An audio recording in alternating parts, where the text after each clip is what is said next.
relationship work, that's where a lot of couples go wrong. And this mistake isn't about cheating or growing apart in the usual sense. It's a quiet epidemic that turns hope into heartbreak. It's the reason a fairy tale wedding can curdle into a courtroom battle.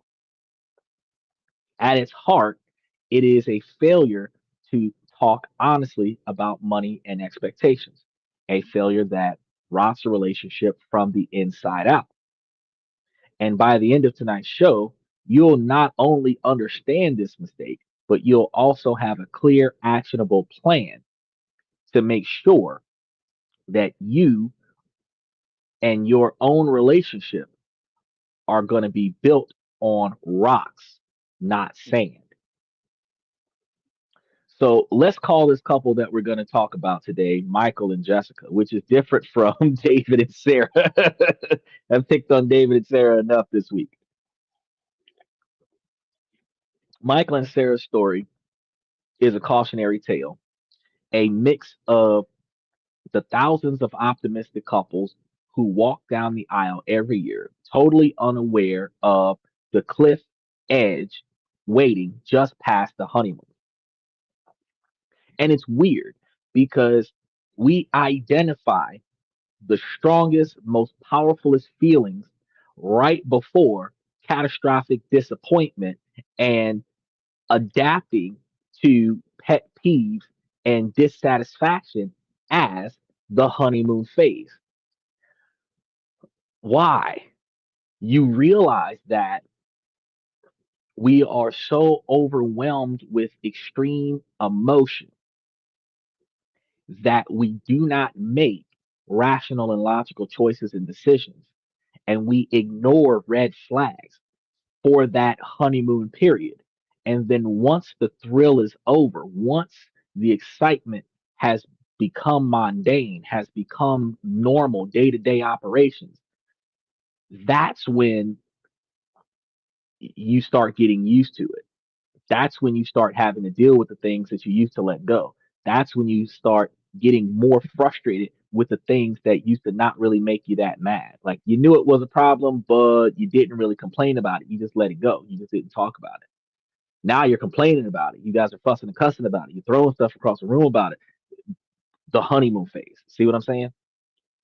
The first year is always bliss if you got to the marriage over a long term dating relationship, because usually the first year of dating is bliss. And then the marriage typically is a whole second wind of bliss right after you get married, right after the honeymoon. But whatever you guys were before you got married, if y'all were fighting and arguing before the I do's, you're going to be fighting and arguing after the I do's. You got to remember that. If you imagine that this couple would have traveled, hosted dinner parties, built a beautiful life on the surface, but underneath, they were deeply in love, and that love acted like a powerful painkiller, numbing them to the hairline fractures starting to form in the foundation of what was supposed to be a rock solid relationship. The first tremor was tiny. Jessica, a diligent saver, noticed Michael had bought a top of the line home entertainment system. Men make financially irresponsible decisions too. We'll soup up our car, rims, stereo systems. We get massive entertainment systems for the house, gaming consoles, online subscriptions. Men make financially irresponsible decisions too. Instead of just buying a fridge, we've got to buy a top of the line fridge with voice commands and uh, uh, Siri all over the place, stoves that gives recipes and internet access, and we make irresponsible decisions too. Just like Tim the Toolman Taylor from Home Improvement, men make irresponsible financial decisions the same way women do. So don't think that it's all about. It's not always the female's fault, but it is both parties' failure to work out what went down. But when Jessica recognized this, it was a purchase that was well over $1,000 without ever discussing it. And I told you guys plenty of times before on the show that when you start making major purchases, you should start talking to your partner. Now, depending on the income of the combined income of both parties and the standard of living that y'all live, y'all might have higher thresholds for discussion, more discretionary allowances. Me myself, anything over $500, I'm at least going to talk about it, even if I'm not going to ask for consent about it. Because the fact that $100 here and there, $200 here and there, that's fine. But if I've got to start making an extra $100 a month payment on something, if I have to start making an extra $75 residual accessibility to it, then this is something that we have to discuss. This is something that we have to buy into. Okay. And is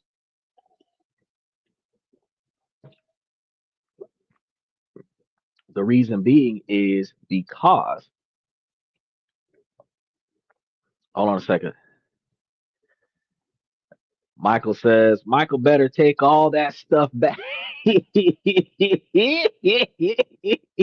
used the wrong name, bro. I should have used a different name. I should have said Carter or somebody. Michael better $1,000 worth of shit. He better take all that stuff back. Look, no lie, bro. I say on a regular basis that if it's something that's a residual payment, y'all need to talk about it, work it into the budget, make sure that everybody knows that this is something that's got to start getting paid for. Don't matter if it's a $50 a month payment, doesn't matter if it's a parking toll, doesn't matter if they're starting to charge for reserve parking in your apartment complex or whatever the case may be, whatever it is. If it's going to become a residual payment, you need to put that in the discussions for finances. But if you're doing a one-time impulse buy, and you start talking about over $500, really a one time impulse buy that is over $200 or $100, because things are getting expensive these days. You really should start talking to your partner, because what the fuck is you trying to buy that costs $500 that you really need, that does not require discussing with your partner? Let's think about this for a second. Vacuum cleaners, $100 to $300. The Shark vacuum cleaner that vacuums the floor on its own, discussion for the family, might be $600. Think about a microwave, cheap microwaves, $100 to $300. The big ass microwave that can really cook the entire meal without you having to do anything might cost 600 or 700. But y'all gonna talk about that, not because you need permission, because that motherfucker heavy. You're gonna need somebody to help you carry that bitch into the house. You see what I'm saying? Like that, when you start thinking about $500, a new TV might cost you 495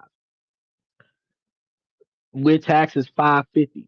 You should be talking to your husband or your wife before you go buy a new TV. Surround sound system, anything to that effect. The noise that's going to come from that surround sound system going to negatively impact the other person in the house. So even though you can afford to get it, are you going to be capable of using it? What the hell is you doing getting somebody else pissed off at your awesome Super Bowl Sunday surround sound system that you're only going to watch once a week on your day off for 12 weeks out of the year? Makes no sense. He said microwave $10 and TV $20. Not if you getting them brand new, not these 100-inch flat screen retina display smart TVs, not those Vizio TVs from Walmart, not them Samsung microwaves from Best Buy. No, sir. You can get you a cheap TV from a pawn shop or an estate sale, and you can get you a cheap microwave from a garage sale. But when you start talking about brand new, no, sir. Not a nail nutter is gonna be cheap. But when we start thinking about the dynamic of, because the average American person doesn't think the way you and I think, Michael, because you and I would think about buying it used. If it's going to be something that's going to wear out, buying it used, get it cheap, use it until it wears out, and then go get another one. We would think about, especially if it's something that we're not going to widely use very often, we would think about something that we would buy on a discount and then hover over it for a little while and then throw it out. But you've got most Americans that want it fresh out the bubble wrap. Exactly. I live with that. I got a coffee pot right now. Part of the reason why I was late. It take extra time to make the coffee because I gotta hold down the lid so that it can brew the espresso so that I can fill this cup. And it takes two turns to fill this cup because this is 36-ounce cup of coffee.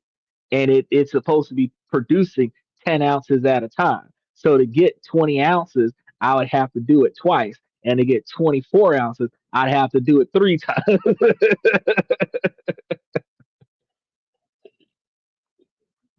And as long as the son bitch work, I'm gonna use it. When it stopped working, I'm gonna get me another one. Or I'm gonna promote somebody's coffee pot, and then after I promote a coffee pot, now I got a new espresso machine. That's how it's gonna work. He said they can stay poor. You damn right they're gonna stay poor. But you gotta understand the fact that they're gonna stay poor is not the biggest problem in this discussion here. The fact is that the husband thought that it was a good idea for him to go and impulse buy on a $500 piece of equipment for the house that's gonna take up a lot of space in the house and cause a lot more noise in the house. And not just because of the cost of the item, but because of the impact that the item is going to have on the house, he did not communicate with his spouse. That is a problem. Now, when his wife brought up the fact gently about the fact that he spent all of this money, Michael got defensive. It's my money, isn't it? I work hard. I should be able to buy things I enjoy. It wasn't the TV that stung. It was the one-sided decision, and it was the my money versus what she was assuming was our money. That kind of stuff is going to hurt your relationship. Michael in a lot of trouble. That man in the look. He bought the surround sound system, but do you think he's going to get to enjoy it while he's sleeping in a doghouse? In the backyard because the dog gonna be in the house on the bed where he's supposed to be watching the surround sound system, and he gonna be outside in the yard over here playing like that with these women. You can't be sitting over here disrespecting these women. Talk about something. It's my house, my money. My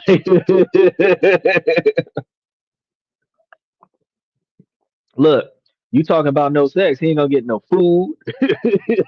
He ain't gonna be able to take a hot shower at his house. He not gonna get no peace till that stuff come up out the house.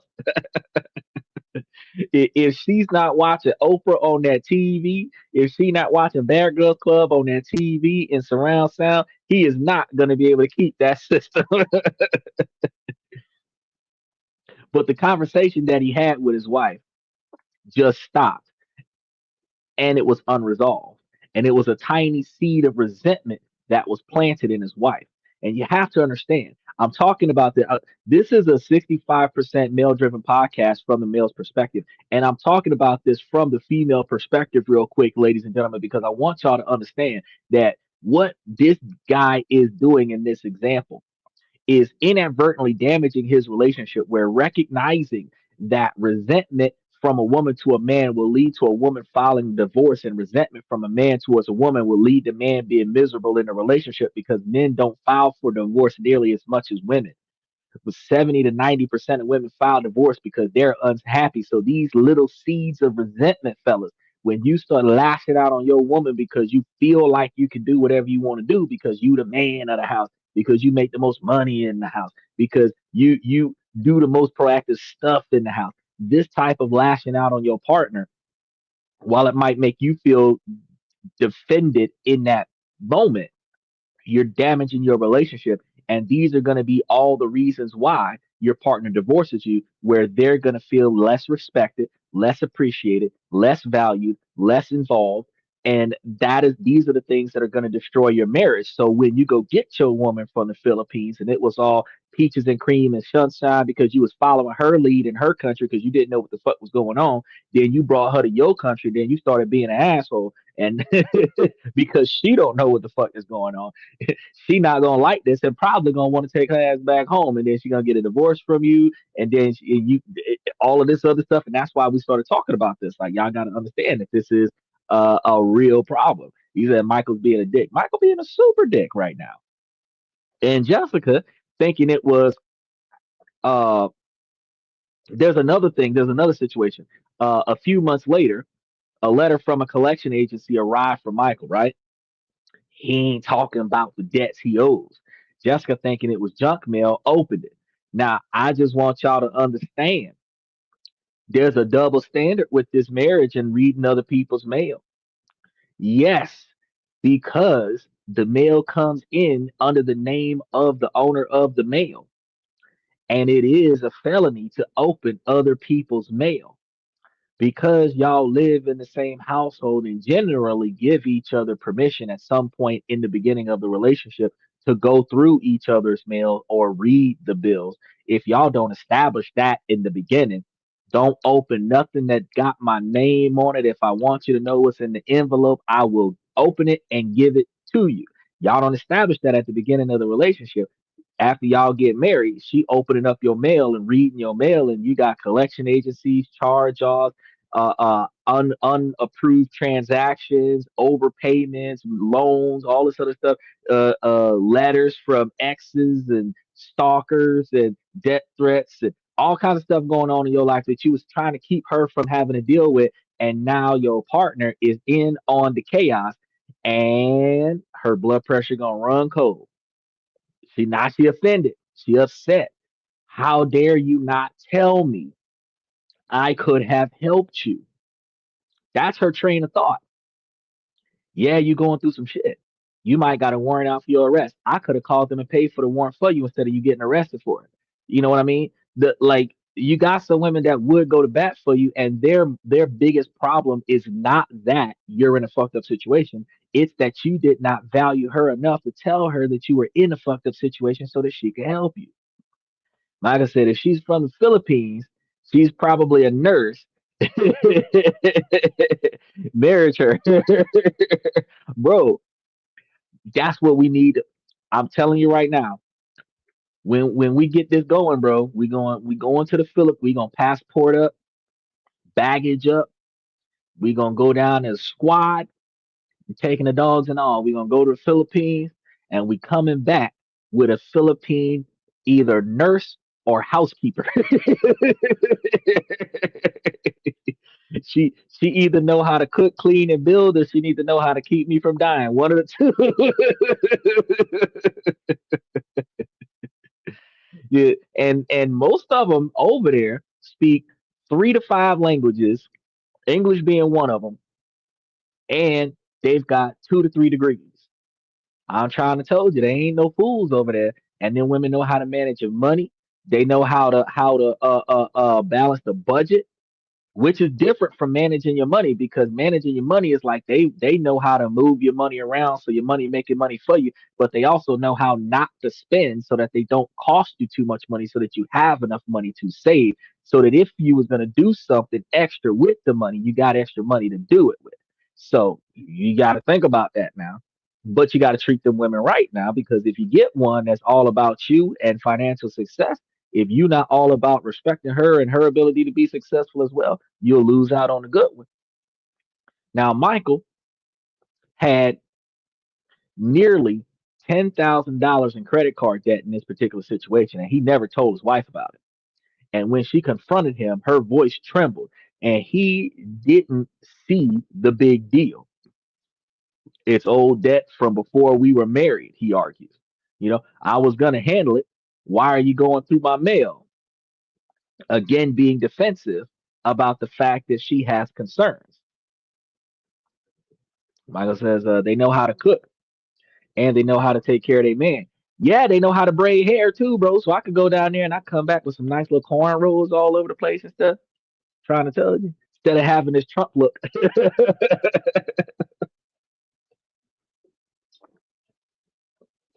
I couldn't do the comb over. I couldn't do the comb over. It's too nappy for that. So it's like up in the front and kind of like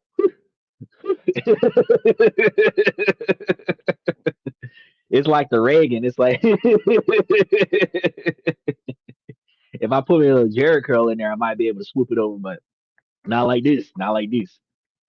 And not only do the women from the Philippines know how to cook and take care of their man, they also are family individuals. So they will take care of your kids. They will take care of your elderly family members that's living in your household. If you're the kind of man that would take care of their family when you're in their country, they would be the kind of woman that would take care of your family while they're in your country. And if you have, because you got to recognize no woman is free, every woman's got a price. If you have a woman that was a breadwinner in her country, in her family, and you marry that woman and take her away from her family, but you send money back to that family to take care of that family standard of living because you are funding her family standard of living so that she don't got to stay there and you're giving her a better life in your country, she will do more for you because she benefiting from that because her family is kept and she got a better standard of living in America. And right now, the pay scale went up in the Philippines and they getting like 750 a month. Okay, uh, that's like 3 4 dates for an American woman. No commitment, no assistance, no value, just 3 4 dates a month, probably with the same girl for $750 a month. But for $750 a month, you could pay for the standard of living of a Filipino family, and the woman that you want out of that family could live with you in America 30 days out of the month, every month out of the year for 15 20 years. And since she know that you sending that money back to her family, she is not going to waste your money on unnecessary stuff to make sure that you got enough money to send back to her family every month, where the cost of doing business breaks even. And that got nothing to do with the fact that she's already got skill sets, degrees, and she could get her own damn job and there'd be a two income household, but you are still sending money back to her family, regardless of how much money she's sending back to her family. So if you were sending money back to her family on faith because you took their primary job in America and she's sending money back to her family also because she's part of the family. Instead of them getting 750 from her from the Philippines, they be getting like 1,500 from the two of y'all from America, and that would increase her family standard of living from the lower poverty level to the middle to upper class standard of living. Because in the Philippines, you can actually survive in the Philippines for $2,000 a month in the middle class standard of living. So their whole family could upgrade just because the two of y'all working together, which gives you a common goal in your marriage. And factoring that into your family budget, that gives y'all a common goal where you and your wife can work together to hold down her family and hold down your family, and everything is good. So there's a lot of things that you got to think about that you would not get from other countries. Um, but in this situation where again Michael takes off at his wife and he gets all defensive, suddenly that argument wasn't about debt; it was about secrecy. It was about trust. And for Jessica in this situation, the debt was a hidden part of her husband that she couldn't accept. Now, for Michael, her discovery felt like a judgment on his past and a violation of his independence. And the fight was brutal, not because of yelling, but because of everything they didn't say. They retreated to separate corners, and the emotional gap between them is widening.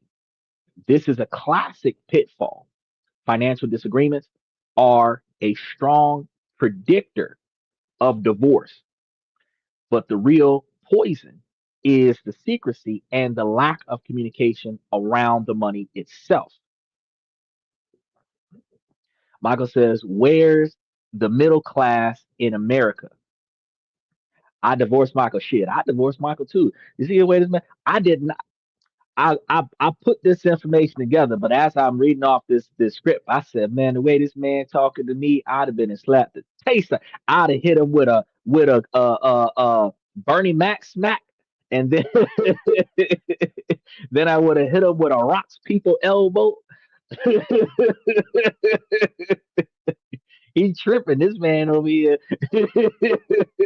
Every time I ask a question, firing off on me, who do you think you talking to? I don't work for the mob, but I don't take no junk. He said, why is Michael always in trouble? I didn't do anything. Look, hey, I know the feeling. I know the feeling. He's in trouble because of the lack of appropriate communication. What's up, Rooterus? Good to see you, my man.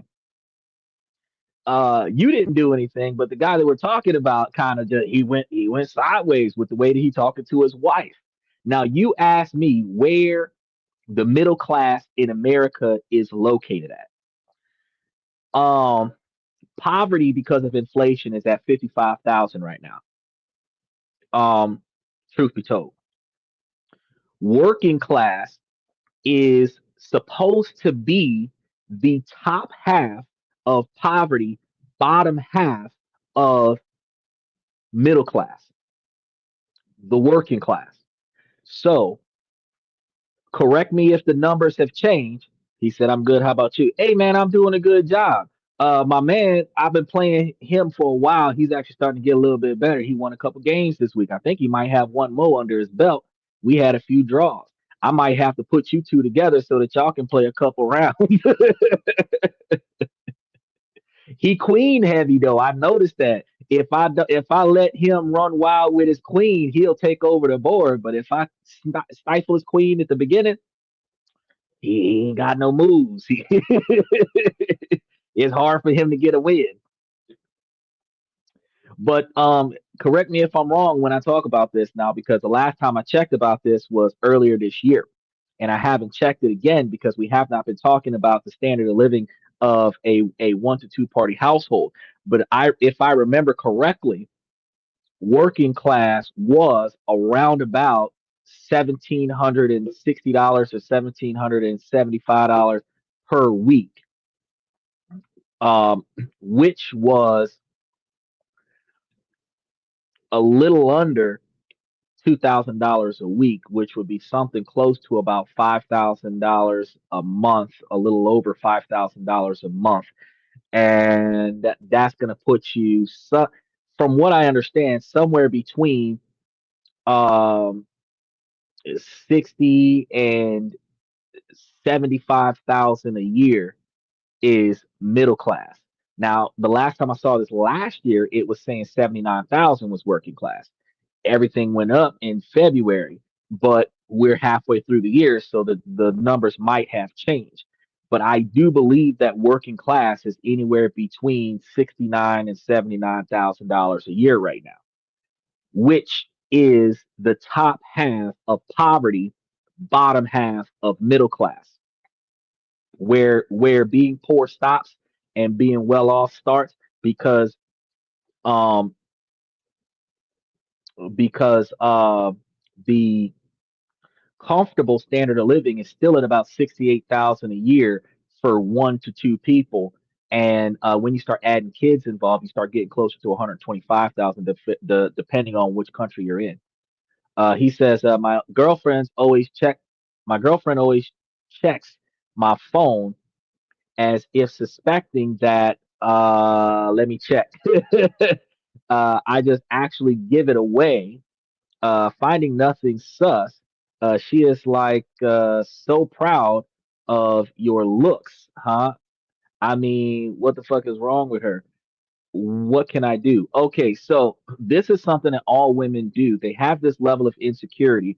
And this is important, guys, because he started this relationship earlier this year, late last year, and he's been riding a good wave, but it always ends up like this. For some reason, the majority of women that get into a good relationship start developing insecurities, and they believe subconsciously that the man is more valuable than she can maintain, that he's out of her league, and that he can find better elsewhere. They start looking to see if he can find better elsewhere. Like, who are you talking to? What kind of conversations that you're having? And there's three ways that you can do it, but two ways are not always as good. One way is deleting all of the communication that you have with anybody that you talk to so that they don't see nothing, which is going to be a suspicious behavior to have. The other way is to refuse to allow them to search through your phones and go through your data, and demand that they trust you to be devoted and dedicated to them. And that is going to require you to give them heightened reassurance that you are respecting the relationship. You're not having inappropriate conversations with other women, or in some situations, other men, and you are dedicated to this relationship. Um, there is a third way. I'm not too keen on it, but it does work. Total transparency comes with the cost of no judgment, no resentment, and no retaliation. Whatever you find, you cannot approach me or contest it or in any way, shape, or form challenge it. So if you're not doing anything that you don't have any business doing, and she goes through the phone, let me check your phone, let me see what's going on, and then you just give it to her. You can give her the password to your phone where she could just unlock the phone whenever she feels like it. And then uh, she comes by and she's like, oh, uh, this girl says that she likes the way you look. What's up with that? Straight up. Look, I cannot control what people say. If I have friends that are female and I communicate with them appropriately. And you should not, if you trust me, value me, and appreciate me, you should not be searching for deception because that shows me that you don't trust me. So if I am going to allow you to go through my phone for you in your constant effort to find deceit in me, you cannot question me at all about anything that you find. Plain and simple. And then because you know that she's going to go through your phone, your best bet is to not have any conversations. Just have no conversations on your phone. Talk to people in person. Talk to people over a live line so that when the conversation stops, it's not recorded, it's not documented anywhere. No conversations. At that point, all you're going to have is incoming and outgoing phone calls. And she's going to go, oh, so you called so and so. We discussed this. If you're going to be going through my phone, then you are not to question me about what you find because my full transparency, no judgment, no resentment, and no retaliation is giving you unnecessary areas of good faith for you to trust me. And you will betray my trust by challenging my loyalty, my honesty, and my good faith behavior by allowing you to search the most private aspects of my life looking for incriminating evidence.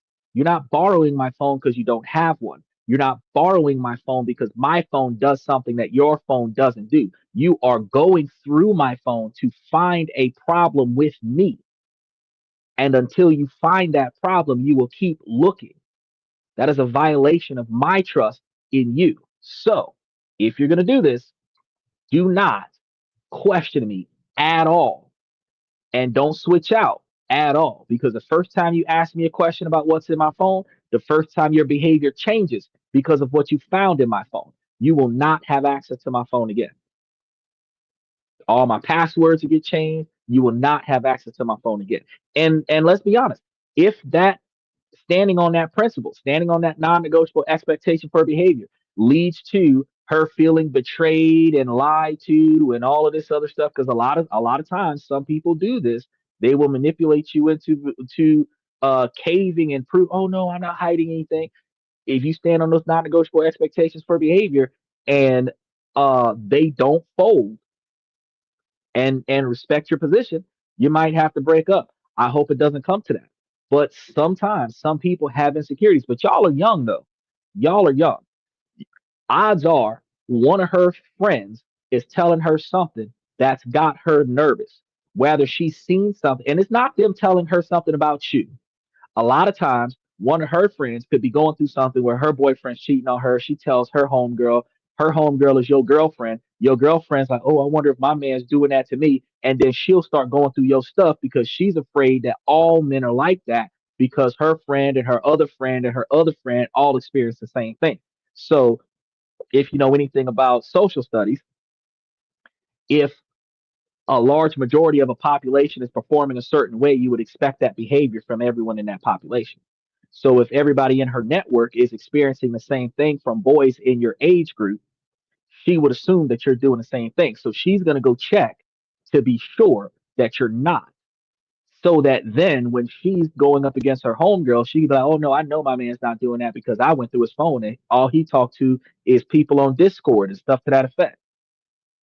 And all they talk about is games. Look, you sad, but that's what it is. Michael said, and say no when she behaves. I give her a treat. But look, all women are gonna do this, bro. No matter how old you get, they're gonna want to go through your phone. They're gonna want to go through your emails. They're gonna want to. We just finished talking about just now about how Jessica and Michael in this hypothetical story, Michael got bills coming in with his name on it. Jessica's going through his bills. Now I told y'all it's a felony to open mail that don't belong to you, even if y'all live in the same house, but people allow each other to do it. Even though it is a felony, the only time people get arrested for it is if you report that somebody's tampering with your mail. But your husband is not allowed, your husband and your wife is not allowed to go through your mail, and your husband and your wife is not allowed to go through your phone and procure any communication from your phone, because that's a violation of the federal wiretapping law. If you do give her access to your phone and she starts taking screenshots and sending messages from your phone to herself, that is a violation of the wiretapping law because if you did not give her permission to gain access to those communication logs, then she has violated your privacy. So it's a federal offense in the United States. So, truthfully, me, I would not let her look through my phone. I would stand on the principle of saying, no, you can't have my phone. If you don't trust me, we can't be together. I will stay loyal and dedicated to you. And the way that I will prove my loyalty and dedication to you is always being found when needed and always prioritizing your needs.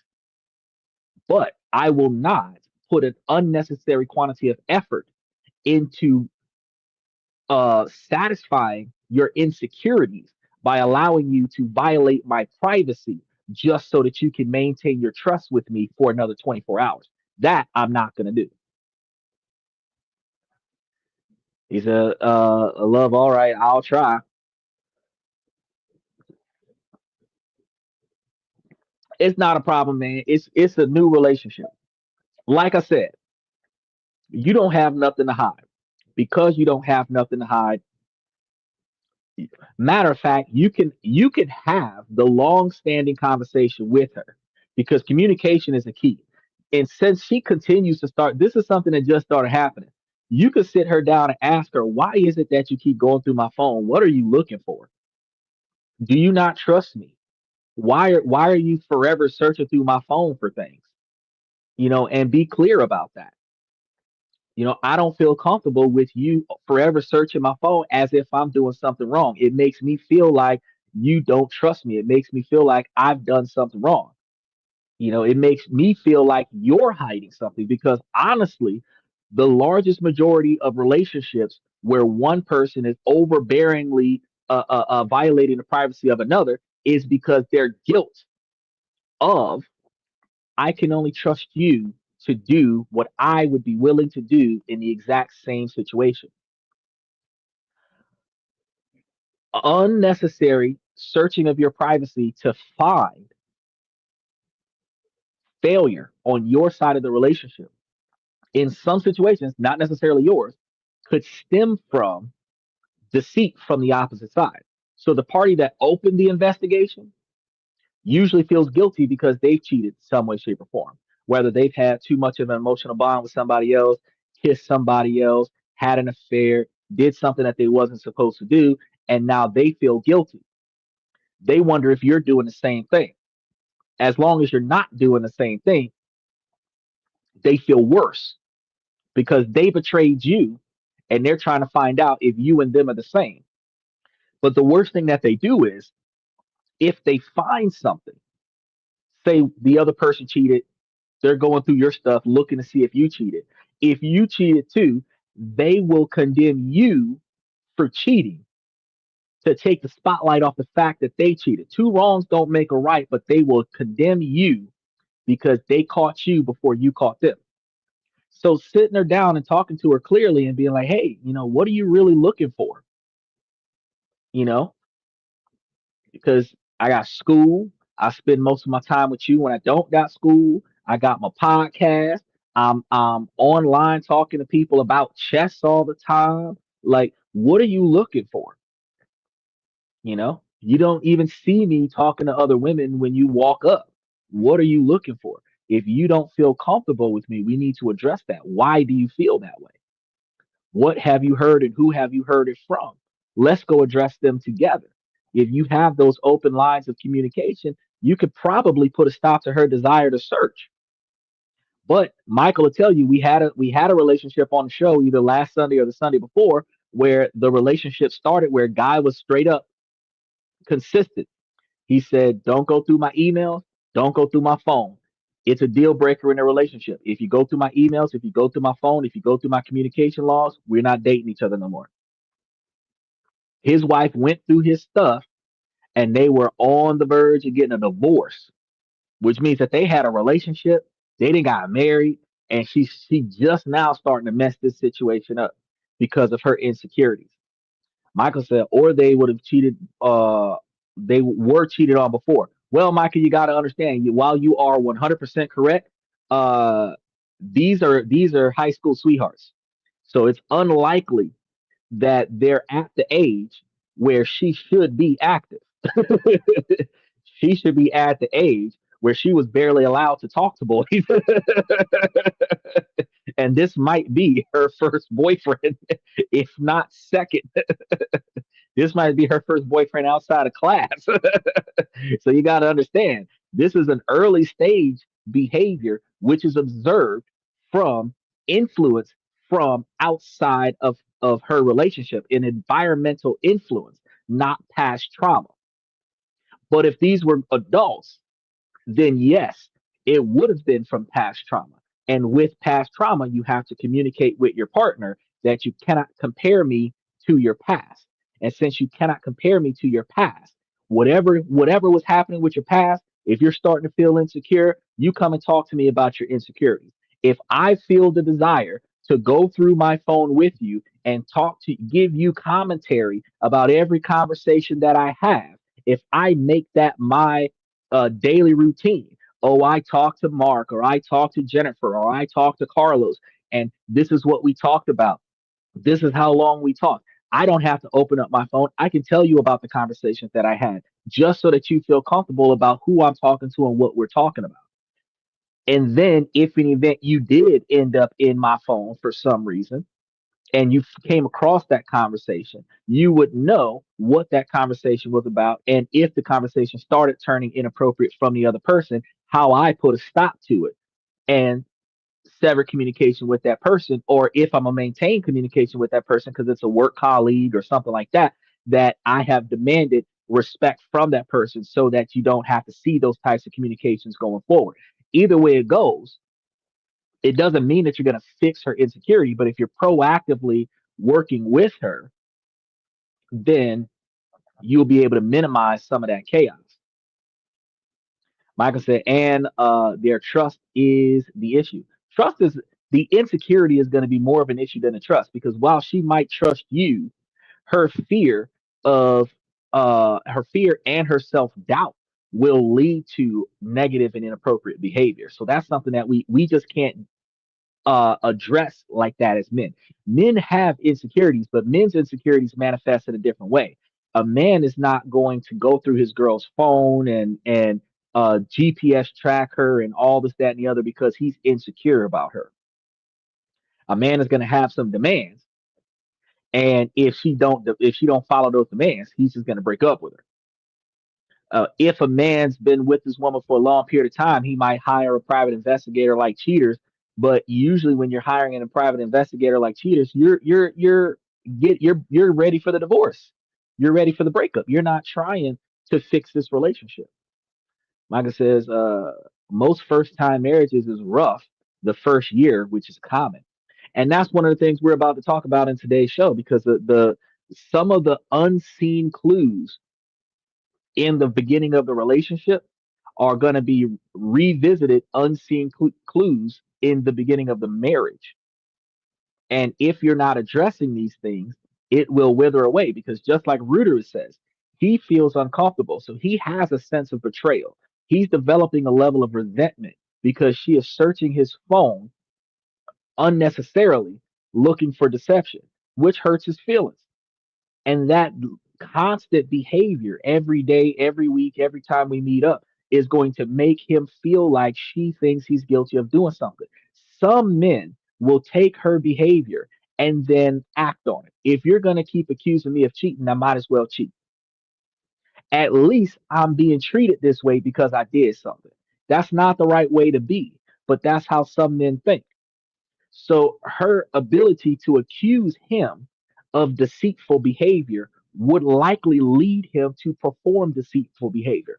Same thing. Instead of cheating, because he knows that she's going to be looking for trouble in his phone, any communication that he gets from anybody that might start an argument, he'll delete it off his phone. But if you have an iPhone, iPhones tell you what contact information got deleted off the phone. It doesn't just disappear. So if she knows how to find that, oh, you're hiding messages, you're deleting communication from specific people. Why are you hiding these communications from specific people? Because I don't want to argue with you about the damn communication. Michael says some with the third year, 6 years, and the 9 years. After that, the the odds are you stay married. Right. So within the first 3 years of the marriage, you might get a divorce. And then if you're sweet after that, 3 more years, you might get another divorce because that's usually when y'all become content with one another and infidelity starts happening. And if you get past that, when you reach that 9 year phase, you're usually pretty good at that point. However, there's still the possibility that after 10 or 15 years, because I know that there are some people that get divorced 14 years in, 14, 15 years in. Filipino women will give you 15 to 20 years. So you still have the possibility, 12 years in and 15 years in, to potentially get a divorce, which means that you guys should be trying every 2 years, every year to try to rekindle what y'all had in the first 90 days of your marriage so that y'all don't lose it all.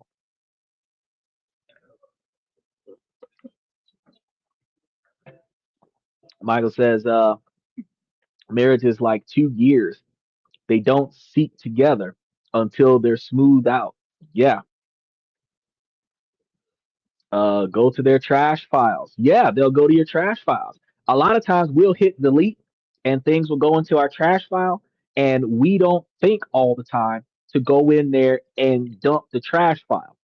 So we'll think the information is gone, and then it's not. Some of us have GPS on just so that we can better find things and do Google searches and stuff to that effect. And then when our girlfriend goes into our phone and looks at our GPS timeline and see that our signal was pinged in certain locations at certain times and certain days, she starts questioning your whereabouts because either your signal was in an inappropriate location or your signal wasn't where you said you was. Like for example, if you were supposed to be at your friend Carlos' house, but your phone is at your mama house.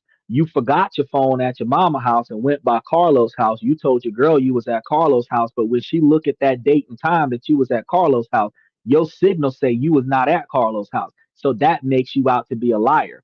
And then she's going to accuse you. Oh, you never forget your phone. I forgot my phone this time. I was trying to show my mama something. I ran out with Carlos. I forgot my phone. I did what I had to do with him. I went back over and picked up my phone and came back to the house. That's the kind of stuff that causes a conflict where the man cannot prove his innocence because she already believes he's guilty because the information don't add up. And one of the biggest problems that we have is women will only ask you questions when they think they know the answer. So they don't want the truth. They want confirmation. And if you don't give them confirmation, they will hate you more and resent you more because your answer is different from what they think your answer should be. which leads to a whole nother conflict because you're not lying. They just don't believe you. And there's nothing you can do about it because how can you prove that you didn't do something that you didn't do? I can prove all day long that I have this podcast, but I can't prove that I don't. I could prove all day long how many cars that I own, but I can't prove that I don't own no cars. You understand? I could prove how many houses that I have in my possession, but I can't prove that I don't own any houses. I can prove that I'm supposed to be here, but I can't prove that I was never here unless I can prove to you at the exact same time that you're accusing me of being here that I have proof that I was exactly somewhere else, which is a police interrogation. Where were you on the night of the 17th?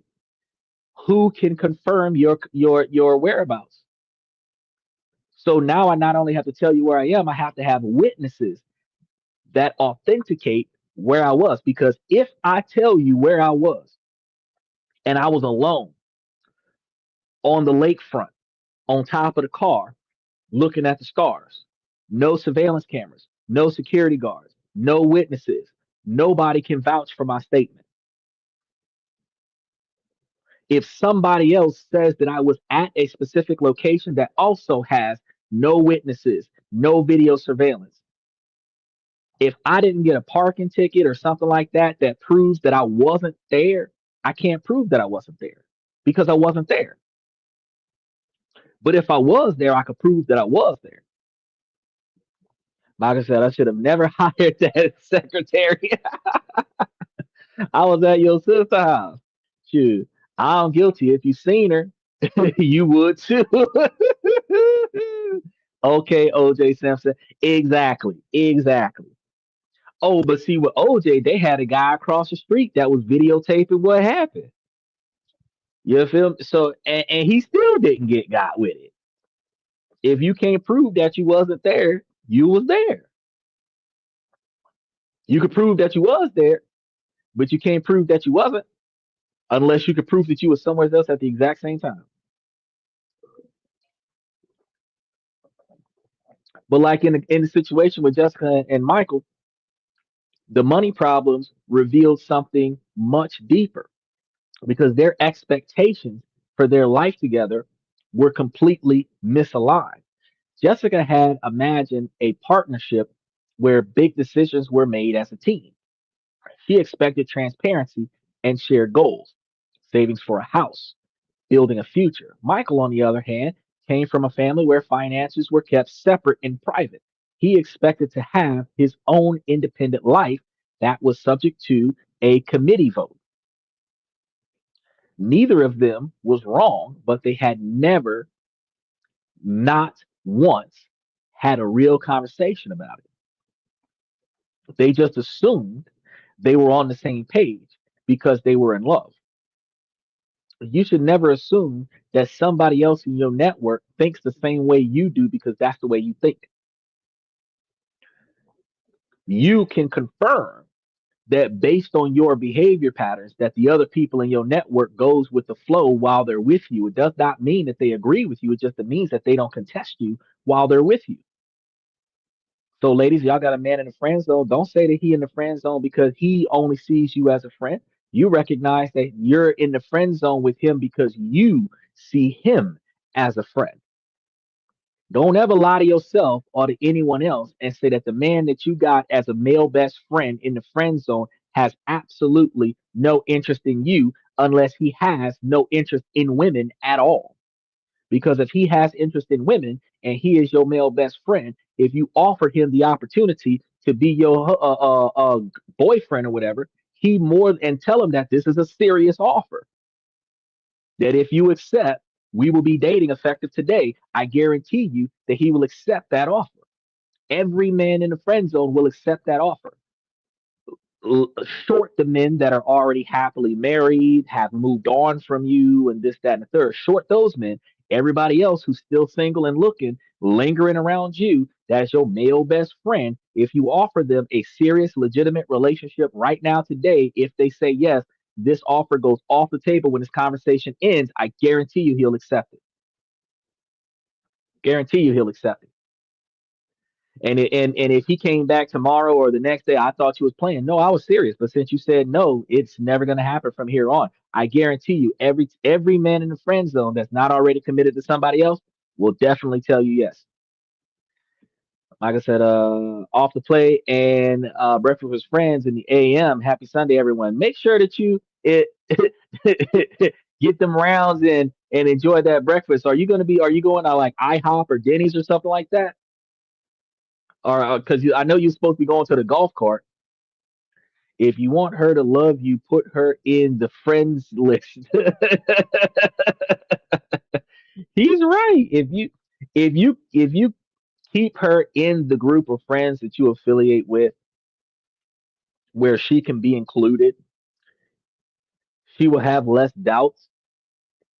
But the problem is that if y'all fall apart, the friend group will be damaged because now y'all have to have a custody agreement of how y'all are going to socialize with y'all friends because now you're going to have exes in the friends group, almost like Scooby Doo in a game. And this is where the real erosion started because the tension began poisoning the daily life of a relationship and of the couples. And according to groundbreaking research from the Gottman Institute, there are four communication patterns so toxic, they're called the four horsemen of the apocalypse: criticism, contempt, defensiveness, and stonewalling. Now, we've talked about these four horsemen of apocalypse a lot over the past few years. Michael and Jessica's home became a stable for all four of the four horsemen, specifically because when she asked a question, he was defensive. He stonewalled her. Then the criticism of why she's even looking into this, the contempt because she's asking questions and just wanted to know what was going on. Michael's defensiveness when he said, "You think I don't do anything around here?" His defensiveness would trigger her criticism. Well, I wouldn't have to ask if you just did it. Then came contempt, the most dangerous horseman. It started with eye rolling during arguments, then sarcastic jabs. Oh, forgive me, Saint Jessica, for forgetting to take out the trash. Contempt is sulfuric acid for love. Little jabs, little zingers to one another. It communicates disgust. It says you are beneath me. And a lot of times, like some of these women have this as their natural behavior where they roll their eyes and they snap their fingers and swirl their necks and all this. And I be looking at these females and tell them, "Shut up, girl. You're gonna get whiplash doing that."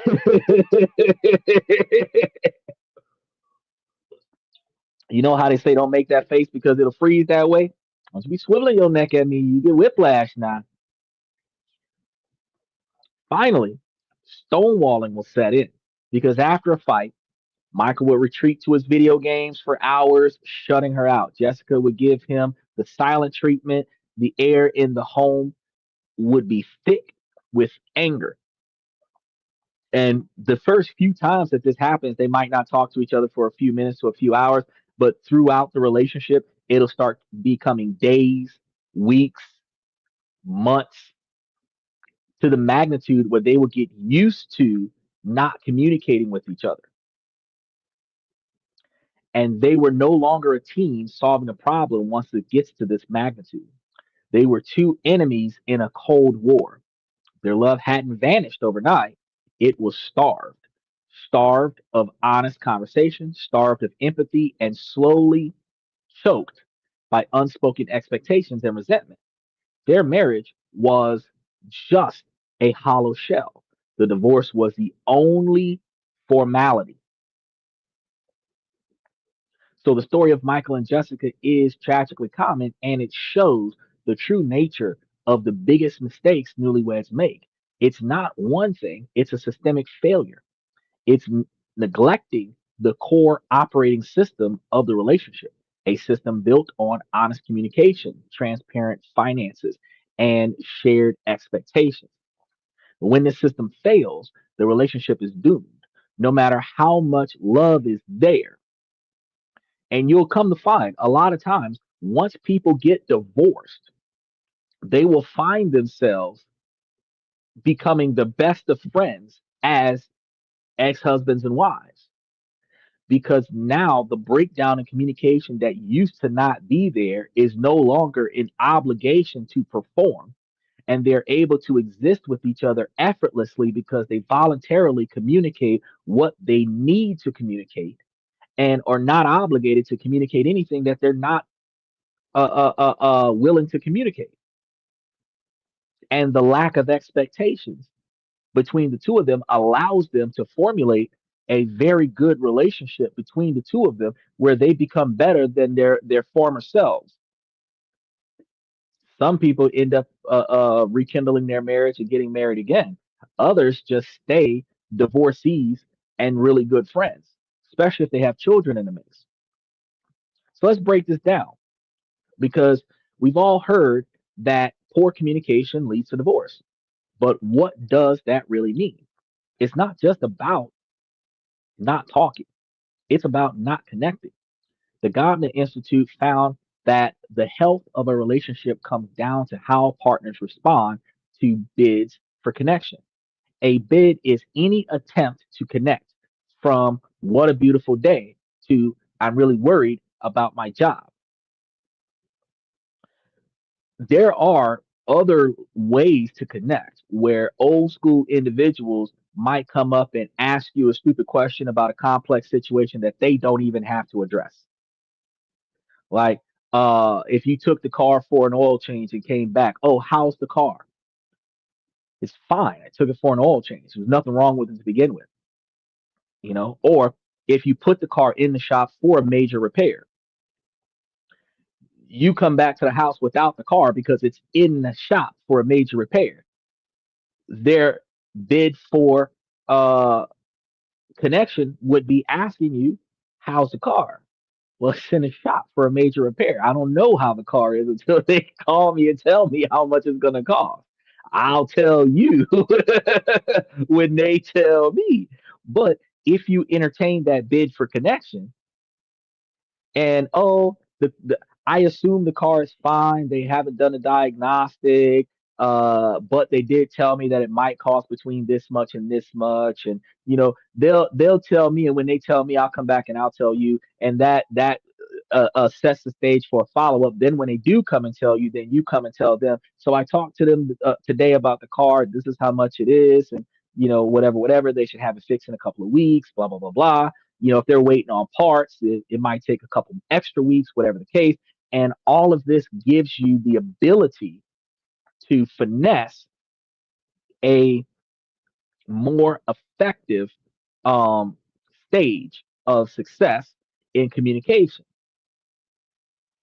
You know, in a healthy marriage, partners turn toward these bids. They engage. A simple, it's really beautiful outside is a small but powerful act of turning towards your partner. In failing marriages, partners turn away from each other by ignoring the bid, just staring at your phone, or turn against by responding with irritation, like, can't you see I'm busy? Each time a bid is rejected, it's a micro betrayal. It sends the message, you don't matter to me right now. Over the time that your marriage exists, these moments create a huge emotional canyon. Another fatal error is conflict avoidance, as many newlyweds think a happy marriage is one without fights. So they mistake a lack of conflict for harmony. This is a dangerous delusion. Every relationship has conflicts. The difference between couples who thrive and those who divorce isn't if they fight, but how they fight. Avoiding hard conversations about money or in laws doesn't make the problems disappear. It just lets them fester and grow in the dark. Healthy conflicts is two partners standing side by side, facing a problem together. Unhealthy conflicts is two partners standing face to face, trying to win the discussion, the debate, or the argument without even focusing on the problem at hand. And in marriage, if one person wins the argument, the relationship loses. Regardless of who wins the argument, the relationship loses every single time.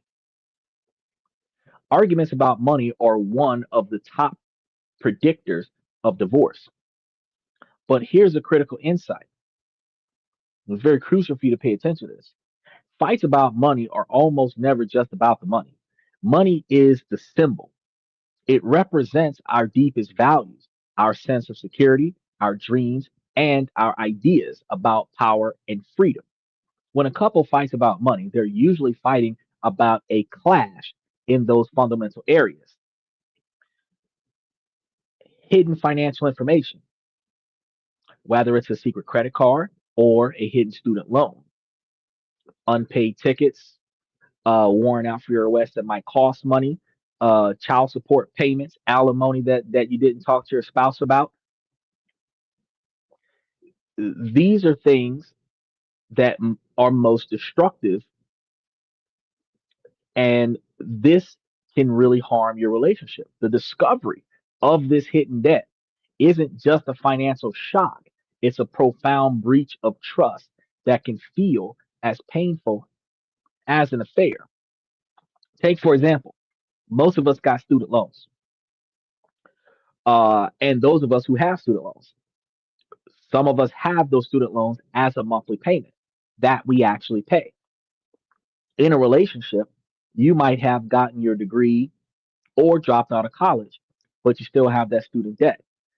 Some partners in a relationship will talk about that debt because they're actively paying for it. Some don't pay the debt and just leave it as an unpaid debt. When you guys start trying to buy a house, having a default loan from the government is a high negative impact on your success rate for your mortgage. Not focusing on the fact that you went to college and failed at it, or you went to college, got your degree, and failed at life after that. You forgot about this loan because you were never going to pay for it because you felt cheated out of the system. Your partner is actively paying on their loan so that they can maintain a good credit score and maintain good debt to income levels because you yourself failed to communicate with your partner when y'all decided to talk about the house. And this is the biggest question. When do you talk about debt that existed before the marriage, before the relationship? You talk about this when you start making financial decisions together. We're going to finance a new car, and my credit and your credit is going to go down on this car. We're going to buy a new house, and my credit and your credit is going to go down on this house. As soon as my negative past might negatively impact your actions and your efforts and your ability to succeed, it is my obligation to communicate to you that we might not be successful doing this together because there's something wrong in my past that might hinder the success of your future. We don't have to talk about all the debt that's in our past lives as soon as we say I do. We don't have to talk about all the debt in our past lives as soon as we get past the 10th date. But as soon as something in our past might negatively impact our present, you're supposed to be able to voluntarily say that. Let's take, for example, some individuals who don't have a very good criminal record. You might have got arrested for some things, got a couple of felonies. You guys are trying to move into a new environment, whether it's an HOA with a mortgage or it's a gated community. And your criminal past, depending on how long ago, might be a deterrent for the application. That is a non refundable application fee. Before your partner fills out or pays for the very first application, you're supposed to pull your partner aside and say, well, look, many months ago, many years ago, I was involved in X, Y, and Z. This is the outcome. If they run a check on me, they might find this. It might disqualify us from getting this. Depending on how far back they go, it happened this many years ago. If they go back that many years, they'll see it. But if they stop the search before that, they won't. I just want you to know that level of transparency allows your partner to be prepared for what could potentially happen, but not saying nothing. Oh, I was going to take care of that. You might have been going to go through the motions of getting your background expunged, but because you haven't put forth the effort to do it, it still lingers. If it's something that happened within the last 3 to 5 years, and most background checks and financial checks go back 3 to 5 years, some go back 10 years. And if your negative experience happened within the last 3, 5, or 10 years, they're likely to pick it up. You don't tell your partner that, they're going to waste money on the application fee. They're going to waste money on applying for this, and then they're going to get denied. If it has a negative effect on their credit report, if it costs them money that they're not going to get back, they're going to be frustrated with you because your past negatively impacted their success, and you could have said something so that they could have navigated around your past. But a lot of times we forget and don't think about it. And then other times we're too ashamed of our past to talk about it. But it makes your partner question everything, because what else do they not know about you?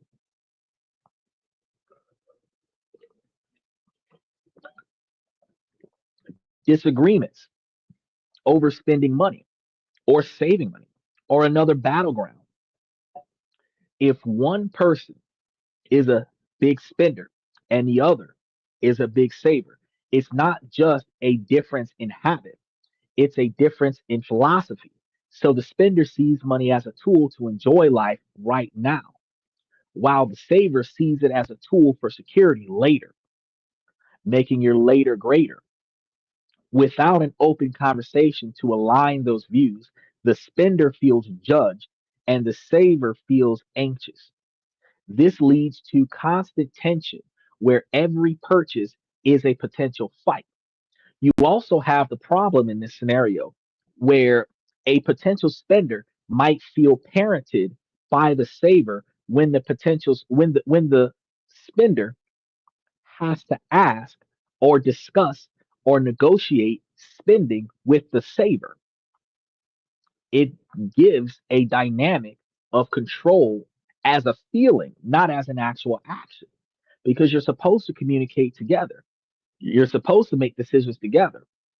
Whatever your core spending limit is, you're allowed to spend whatever it is that you want to spend. However, once you start spending more than this much money per month, we need to start talking about it, whether it's one purchase or a plethora of small purchases. Because just like we talked about earlier in tonight's show, when Michael bought a $500 surround sound system, the surround sound system itself cost $500.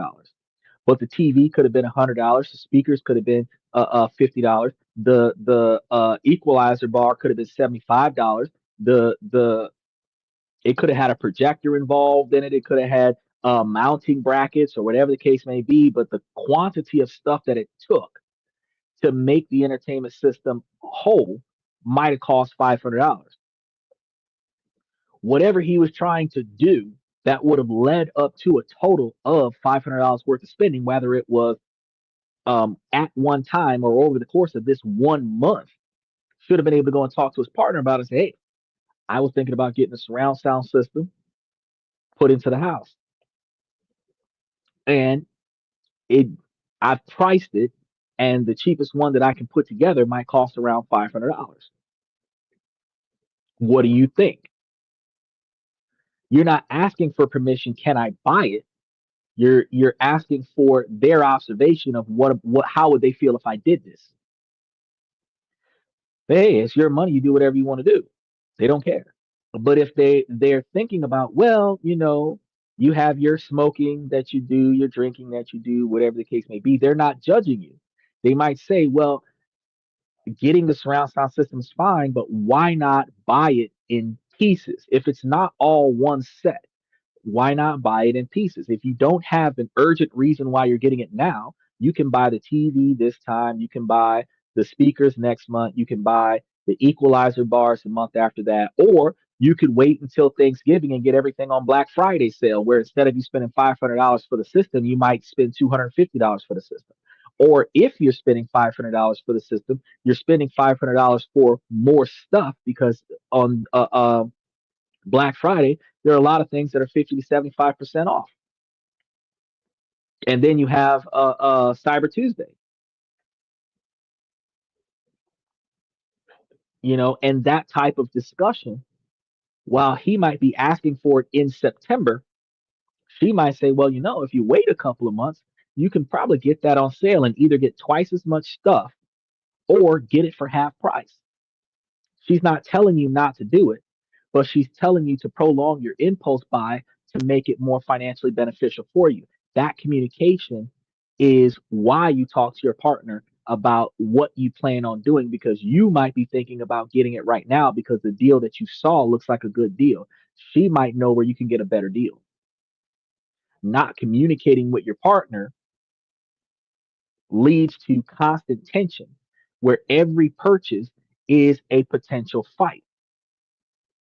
Because if you walk in with something that is expensive, like a $700 recliner, while it could be a therapeutic recliner that you could use or she might need, that $750 might have been an inconvenient spend because you might have a current emergency that you need to take care of. And there isn't enough money in the emergency fund to cover that particular emergency. Without a joint budget or shared goals, you aren't a financial team. You're just two financial freelancers who happen to live together, often working against each other. Two separate parties on the same team. You just so happen to win the same game at the same time. But when it counts for you guys to work together, you're not. Every person walks into a marriage with an invisible suitcase full of unspoken expectations about everything: who cleans the bathroom, how often you have sex, how you'll split holidays with family, how much time you'll spend with friends. What we often don't discuss and what we often don't even know is that we have these expectations until they are validated. Nobody realizes that these expectations are there until they are validated. And when that happens, we feel disappointed, confused, and even betrayed when these expectations are not satisfied. The expectation gap is the dangerous space between what you assumed would happen in this marriage and what actually happens. A husband might expect his wife to organize their social life because his mom always did that. A wife might expect her husband to just know when she's had a bad day and needs support. When he goes out with friends instead of staying home to comfort her, it feels like a personal rejection, not a failure of mind reading. The problem isn't the expectations, it's that they're almost always uncommunicated. Couples assume that because they love each other, they must want the same thing. Fact is, you don't. You are two different people from two different families with two different blueprints for how life should be. Failing to set non negotiable expectations with in laws is a classic example. If you haven't agreed on how you'll operate as a new family, you leave the door wide open for interference and resentment. This systemic failure, which is the breakdown of communication, the chaos of unaligned finances, and the chasm of unspoken expectations, is the true biggest mistake. Love alone can't fix it all. Only conscious, deliberate, and sometimes difficult work can make this relationship work. Beyond the obvious conflicts, though, there are more subtle forces at play, silent killers that can erode a marriage from the inside out. These are the termites in the foundation, chewing away at the structure, while the house still looks fine from the outside. One of the most common is the slow fade of intimacy that happens when the relationship gets demoted in life's priority list. This often happens after kids arrive. Partners become co parents, and the couple gets lost in a whirlwind of diapers and school runs. The relationship that started the family is the first thing to be neglected. Date night vanishes, deep conversations are replaced by logistics, and physical affection becomes a tired afterthought. They stop being lovers and friends and become business partners in the family enterprise. Technology has introduced a new powerful form of this disconnection, uh, fubbing or snubbing your partner for your phone. This is a clear way of turning away. It sends a message that this screen is more important than you. And what happens, what I mean by this is instead of spending your free time, your board time communicating and engaging with your partner, you spend your free time or your board time on your phone, not engaging your partner. This is a form of turning away from your partner because even though some people's love language is personal space where y'all can be in the same place at the same time and not necessarily have to be interacting all of the time, that does not mean that those same people do not desire and prefer interaction and engagement. So when a couple sits on the same couch, each lost in their own digital world, they are together but not connected. This digital distraction eats away at the small moments of connection that are the lifeblood of a relationship. Another silent killer is the unseen imbalance of emotional labor. And this is the invisible work of managing the family's well being, remembering birthdays, scheduling appointments, noticing the kids need new shoes, and soothing hurt feelings.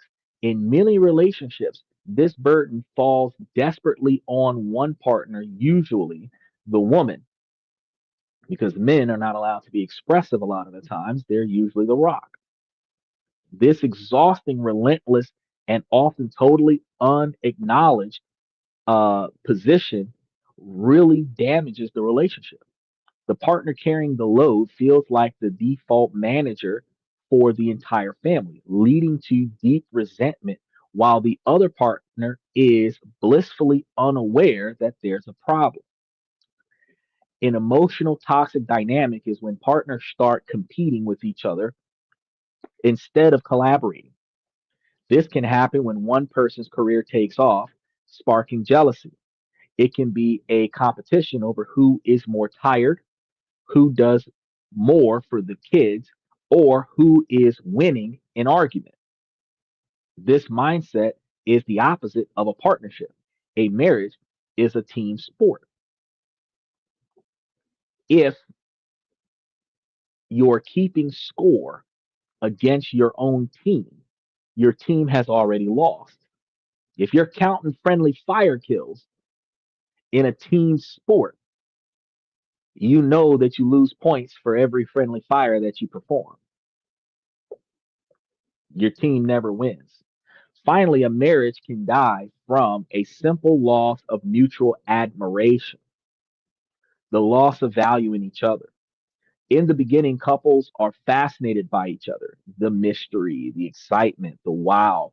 They celebrate quirks and praise strength. Over time, familiarity can breed a kind of casual disregard. You can stop saying thank you for the little things. You can stop giving compliments. You stop seeing the amazing person you fell in love with and start seeing only the flawed person who leaves their socks on the floor.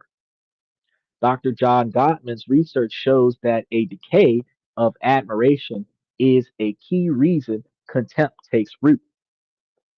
When you can no longer remember your partner's positive qualities, the bond is in serious trouble.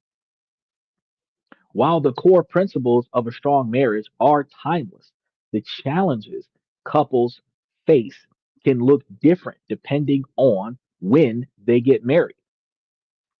For young couples, say in their 20s and early 30s, the struggles often revolve around inexperience and instability. They're usually building everything at once: their careers, their finances, and their relationships. The financial pressure can be immense. They might be saddled with student debt while earning entire salaries, making every money decision feel like a crisis. Younger couples may also bring unrealistic expectations to the marriage, often shaped by the curated perfections of social media. They see their friends' highlight reels and feel disappointed when their own life doesn't measure up. They're also still in a phase of major personal growth. The person you are at 24 might very well be different from who you are at 30. And sometimes couples simply grow in different directions. So for couples who are married over 40, the challenges are far different. They often bring more financial stability and emotional maturity to the table, but they also bring more baggage. The main task isn't building from scratch, but merging two fully established lives together, where I've told you guys plenty of times before that the marriage construct in modern 2025 is a business merger. The estate of her is merged with the estate of him to form a joint venture of us. And that has to be mitigated piece by piece. Look at how long it's taken for them to sell TikTok. Over a year, the discussions have been out there. And the deliberations of how this is going to work since Trump got into office has been negotiated, and they still have yet to sign a contract. They're supposed to sign one by December. They have until March to wrap it up. But from January, when they were supposed to be shut down, until March of the following year, which is like 14, 15 months of discussion to work out a merger or a diversification. Look at how long it takes to negotiate the startup of a joint venture between two countries. It's going to take time to discuss the merger of the startup of a new marriage. It's just that nobody takes that leap. You might negotiate the wedding day based on affordability and desire, but you don't discuss the engagement, which is supposed to be a surprise for her, but an expense for him. And you guys don't plan throughout the dating phase as to how much time and money and effort you're going to put towards your wedding and what accomplishments you need to accomplish before you get to the wedding, where certain milestones check off certain obligations that need to be checked off before the marriage happens. That's a huge changing factor. And this can be incredibly complex, especially when blending families. Older couples also have to deal with deeply entrenched habits. After living on your own for decades, it can be tough to compromise on routines or how you can manage money. Communication patterns, good and bad, are also more set in stone. So it's much harder to change a lifelong habit of avoiding conflict at 45 than it would be at 25, which is another reason why a lot of older men put more effort into dating younger women, because younger women are less confrontational about negotiation. Not because the women are wrong for their confrontation, but because the women are less willing to compromise at an older age based on the failures of compromise in past relationships between 18 and 35 or 18 and 40. So the less catastrophic failure that a woman experiences in her life, the more reasonable and more cooperative she's willing to be early on in her life, which makes that ability to negotiate more golden for a more mature and stable man. Now, when women believe that, older men are grooming the girls and the girls are impressionable and this, that, and the third, a woman that's not getting with the man for the money, she's getting with the man for how he treats her and how he prioritizes her. She is going to be capable of negotiating her needs, and he is going to be willing to provide her for her needs. And then he's going to be able to negotiate for her his wants and his needs, and she will be able to navigate willingly what she's willing to do for that, because early on in life, she doesn't know what men want. She doesn't know what men need. So she does not know how to navigate that. So she's open to whatever opportunities that he has to teach her that. A woman that's had 5 or 7 or 20 different boyfriends can take a census of all of her relationships and determine that commonalities between all of the men, that all of the men that she dated would define the whole male gender, that all men like this and all men don't like that, and all men will behave this way because that's what she's experienced in each one of her relationships. Now, when she dates a man that is different from the status quo, she's going to behave in a way that her current man does not like, and her only excuse for her frustration with his response is that the other men that she dated was okay with that, and the current man that she's dating is not. But that is comparing your current man to your past man, and you're never supposed to do that. So when women are in their 30s and 40s and they're comparing what men should do based on what she has gone through, she typically does not have the capabilities of understanding why her dynamic should change. But as I've told you guys over the past 6 months, if all of your other relationships failed, shouldn't you be doing something different in this relationship in comparison to all of the things that you did in each one of the other relationships? Got to think about that. The key takeaway is that neither path is inherently easy. Young couples battle instability while older couples battle complexity. The playing field is different, but the rules of the game are the same. Success for both depends on mastering communication, working as a financial team, and talking openly about expectations. Before we get into the final and most important section, the practical step by step blueprint for building a divorce proof marriage, I want you guys to ask yourselves and do this for me. If any of you in this uh, uh, uh, show tonight believe that the information is resonating with you, take a moment, if you haven't already done so, and subscribe to the channel.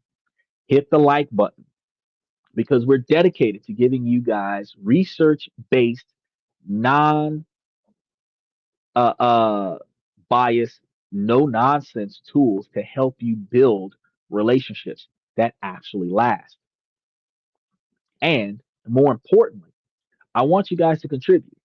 Go down to the comment section and answer this question. What is one piece of marriage advice you wish you had known sooner? Seriously, your hard won lesson could be the exact thing someone else needs to read today. Your story matters. Now, let's get into these solutions. Understanding the problems is half the battle. The good news is that all of these issues are preventable and fixable with the right tools and a shared commitment. A strong marriage doesn't happen by accident. It's built intentionally. This is the blueprint. Pillar number one is going to be mastering intentional communication. The foundation is communication, not just talking, but connecting.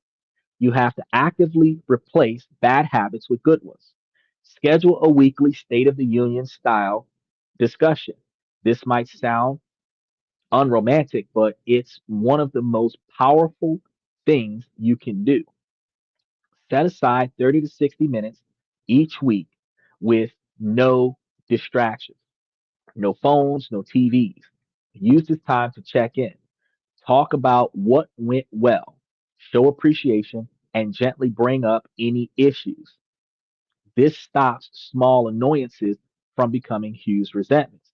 Typically, what I do with this, and I can use this with my family as well, because whether it's a marital, intimate relationship, relationships with your friends, or relationships with your families, long term relationships require a level of respect and appreciation and navigation. And I utilize these tips with my family as well. And it does work when both parties are working towards it. And my dynamic would be that anything important that we're going to discuss is going to be discussed on my day off. So if I have at least one day off a week, that'll be the day that I'm going to come and find you and we're going to talk about whatever we need to talk about. I'm going to update you on anything that's going to be spent over the next month. I'm going to update you on any new potential financial cost that we're going to have to deal with. I'm going to update you on any need to know based situations or progress of any non need to know scenarios that might actually impact you going forward. At that moment, after opening the floor with the debriefing, I leave the floor open to the other person, asking that person, is there anything that they think I should know, that they want me to know, that they would like to inform me of? In that moment, they will evaluate everything they've gone over the past week. If there's something they want me to buy, if there's something they want me to look at, if there's something that they want me to reevaluate, they'll bring it to my attention. Over the next 7 days, I will prioritize whatever they brought to me, blending it into whatever operation I intended on doing to make sure that whatever goals that they needed, if it was time sensitive, would be accomplished in that timeline. Doing this every week is a very important scenario. The more proactive your life is, the more often these meetings have to go. If you guys have a mundane life where almost everything is on auto pay, you might not have to do this every week. You might do it every other week. Every other week, y'all might just hang out together just to spend time together. And then every other week, you might actually get down to the meat and potatoes of what's happened over the past 2 weeks. But you don't want to put too much time between each meeting because if somebody has a concern, I've told partners in relationships before, there is a time and a place for everything. Even if we have a situation that happens in public, if something was said or something was done in public that one of us does not appreciate, we do not address it in public. We reserve our concerns for a later time where we can one on one have an open discussion about what went wrong, what was the dissatisfied action, behavior, or outcome, and then be able to navigate how we're going to address that going forward in the future. We should never be arguing in the elevator or arguing on the way to the car or fussing at each other in the streets. And we should never be arguing with one another in front of the children or yelling at each other in the house to the magnitude where the kids in a different room can hear what we're talking about here at the house. So, for you that are parents, you might reserve that day to communicate with your neighbors who have children and say, hey, can my kids spend time with your kids tonight or next week? Locking in that plan. Now, because the kids are going to be away today, today will be the day that we're going to talk about this, you know?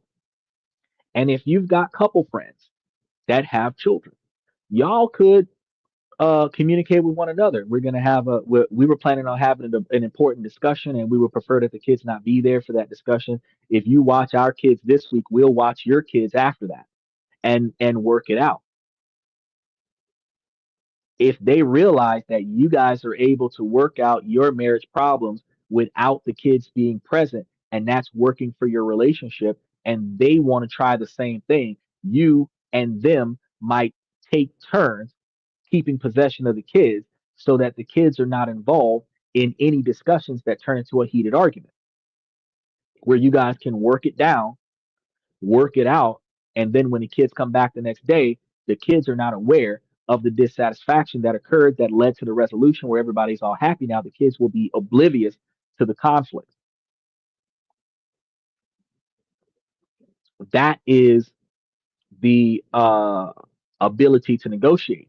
But if you talk to your partner about this and say, hey, uh, um, Fred and Nancy down the street, their kids are friends with our kids. Let's negotiate with them and let them know that, every so often that we have these uh, family discussions without the kids. And if they are willing to help us with that by taking the kids for us, then we will take their kids for them. And even if they don't do the same thing that we do and discuss the problems in a relationship and work out the issues, they at least get one day off that they can spend together as repayment for them taking the kids off of our hands so that we can work out our adult issues as well. And that trade off gives you a free babysitter. But if you don't have a neighbor that's willing to do that, you can always hire a babysitter that will watch the kids for the evening, and you guys can leave the house and have this discussion in a private place because you don't have to go to a restaurant and have dinner. You guys can go somewhere and pick up dinner. You guys can have this discussion at the park, at the lakefront, at the beach. You guys can have this relationship. You can have this discussion in an open field, in the privacy of a secluded environment where y'all can have these discussions away from society, but away from the kids. Now, proactive listening is going to be another thing that you got to do when you're having these discussions. Most of us listen just so that we can reply. And instead of listening to reply, we should choose to listen to understand. When your partner is talking, your only job is to get their perspective. Now, there are some techniques that people say use, like repeat the last three or four things that somebody says to show that you were paying attention. I'm going to be honest with you. If you do that too often, every single time somebody says something, you repeat what they say, it shows them that you weren't paying attention or you completely didn't understand what was happening. Every now and again, doing that, it shows that you are focused and paying attention. But doing it 100% of the time, that shows that you weren't paying attention. However, if you start your response with the last few things that they said, for example, if Mark says something like, so it sounds like you feel unappreciated when I work late, then you might respond to that with, I do feel unappreciated when you work late. Notice how I repeated the last few things that was said, but I didn't repeat it as if I wasn't listening. Because just repeating the last three or four words that was said would be when you work late. So out of the whole sentence, so it sounds like you feel unappreciated when I work late. And the last three things that they respond with is when you work late. You're not paying attention. But if your response was, yeah, I do feel unappreciated when you work late, that is acknowledging what they said and then verifying the information.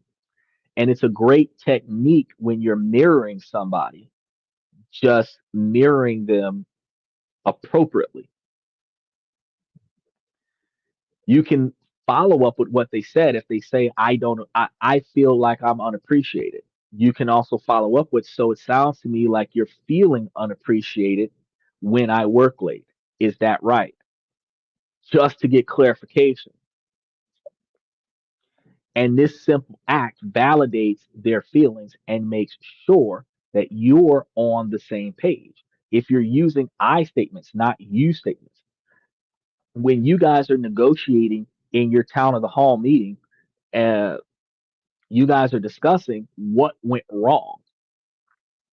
You're not going to say that, well, you're not picking up the kids on time. Instead, you would be implying, I've noticed that the kids have not been regularly getting picked up, and we need to negotiate a better way to have the kids collected on a regular basis. It's not pointing fingers at the person who's the reason why the kids aren't being picked up regularly on time. It's about navigating through how to get the kids picked up. This is a classic reason where you statements sound like an attack. You never help with the kids is not a good feeling. An I statement expresses your feelings without blame. I feel overwhelmed and need more help with the kids in the evening. It turns a fight into a request for aid, a request for help, assistance. The other person is not going to get on the defensive, you know, especially if you guys are dealing with the kids aren't getting picked up from practice on time. You know, a simple statement of, I've noticed that the kids have been in need of a ride after practice for the last few weeks. And I feel overwhelmed trying to accommodate collecting the kids. And I don't want the kids to miss practice because I don't have the capabilities to always go get them. I need help with navigating how we can get the kids on time regularly so that they can keep going to practice and not have a ride or not miss out on a ride. Even if that means that we negotiate with another parent to have them bring our kid home for us and we give them gas money for it. The negotiation is not saying you, as the person who's not getting the kids on time, need to stop doing what you're doing and go get the kids. We need to agree that if you don't have the availability and I don't have the availability, that we agree on an alternative so that the kids are still picked up on time and neither one of us are inconvenienced more often than what we're already inconvenienced. That's the negotiation. Instead of blaming the other person, you point out the unresolved problem and then leave it open for all solutions that would resolve the problem. Because even if you started talking about it the way I talked about it and your partner gets offensive, are you saying that I don't pay enough attention to my kids, that I don't value my kids? No, what I'm saying is that your kids are outside after dark in the rain waiting on somebody to come pick them up, and you and I are both too busy to go get them. That's what I'm saying. And I'm saying that we need to figure out a way to get the kids back to the house so that if you and I are not available, they still get here without either one of us feeling overwhelmed about making sure that the kids get home. Now, doesn't that sound more like prioritizing the problem of the kids being left without a ride and less about attacking the person for failing to go get them? Communication. You also can be in situations where you use a conflict timeout. Now, I want to be clear about these conflict timeouts. This is not about living in separate houses, sleeping with another person, and then coming back and getting together. A conflict timeout is when an argument gets too heated, where you guys stop talking to one another, start talking at one another, start talking over one another, start yelling at one another, and you end up in a situation where your brains short circuit. Nothing productive is happening. You guys are yelling at the top of your lungs. You're getting frustrated. Your face hurts from all of the frowning and anger and blood pressure that's soaring to your skull.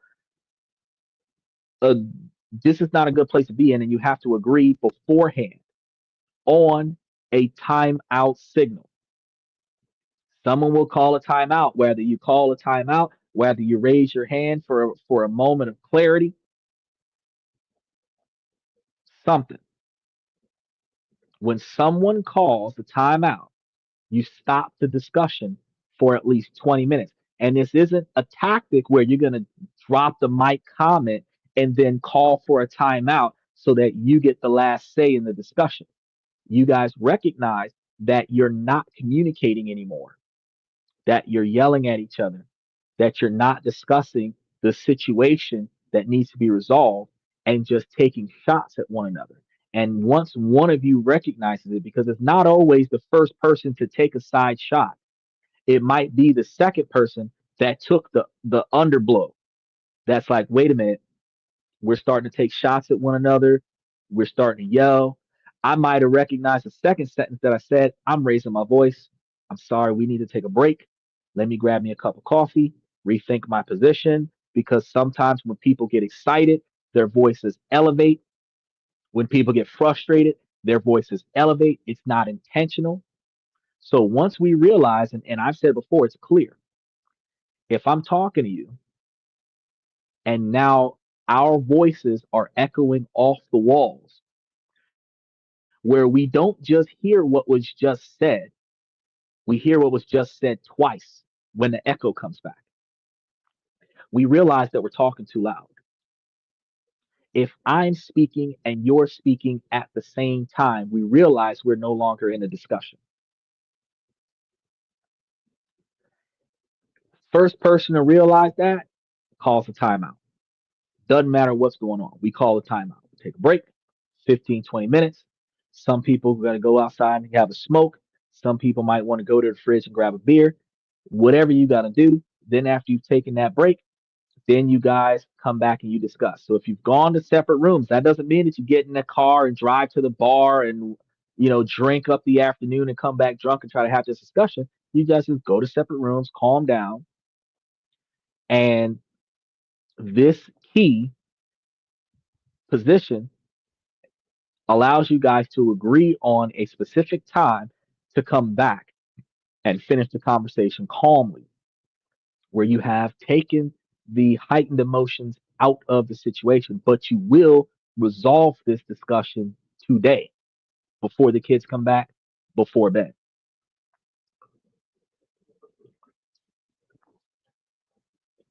Pillar number two is going to be building a financial fortress together.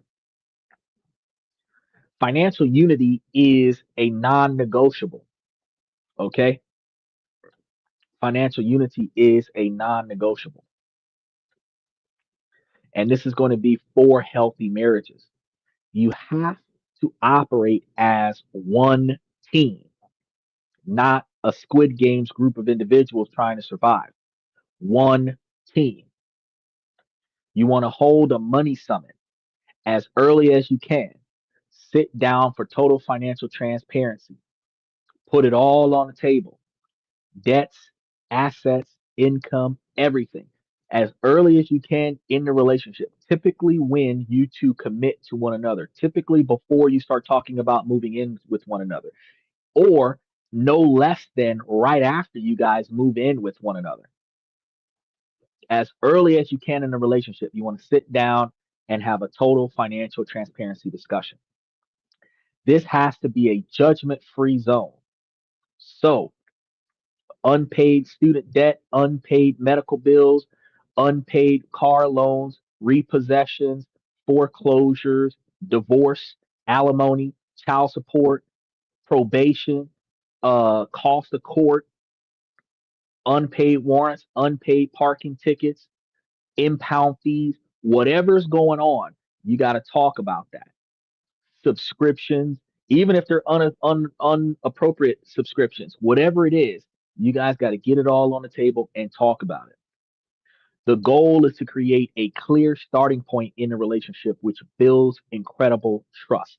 Certain things like that triple diamond platinum package with Pornhub, you might just have to cut the membership out. But the fact that it's still there right now, you got 30 more days left on the one you paid for, you got to let your partner know, hey, I was paying for this before we started getting serious. You know, if you one of those fellas paying for an OnlyFans account, you got to say, hey, this is going to show up on next month's bank statement, but I cut that out after we got serious. Y'all got to come together about these things. No matter how embarrassing it is, you guys got to come together about this. Creating a shared budget based on shared values requires for you guys to know what all is being spent on, what all is being saved, and what value is in the relationship so that you can then set a budget. And that budget isn't a straitjacket. It's a plan to fund the life that you both want.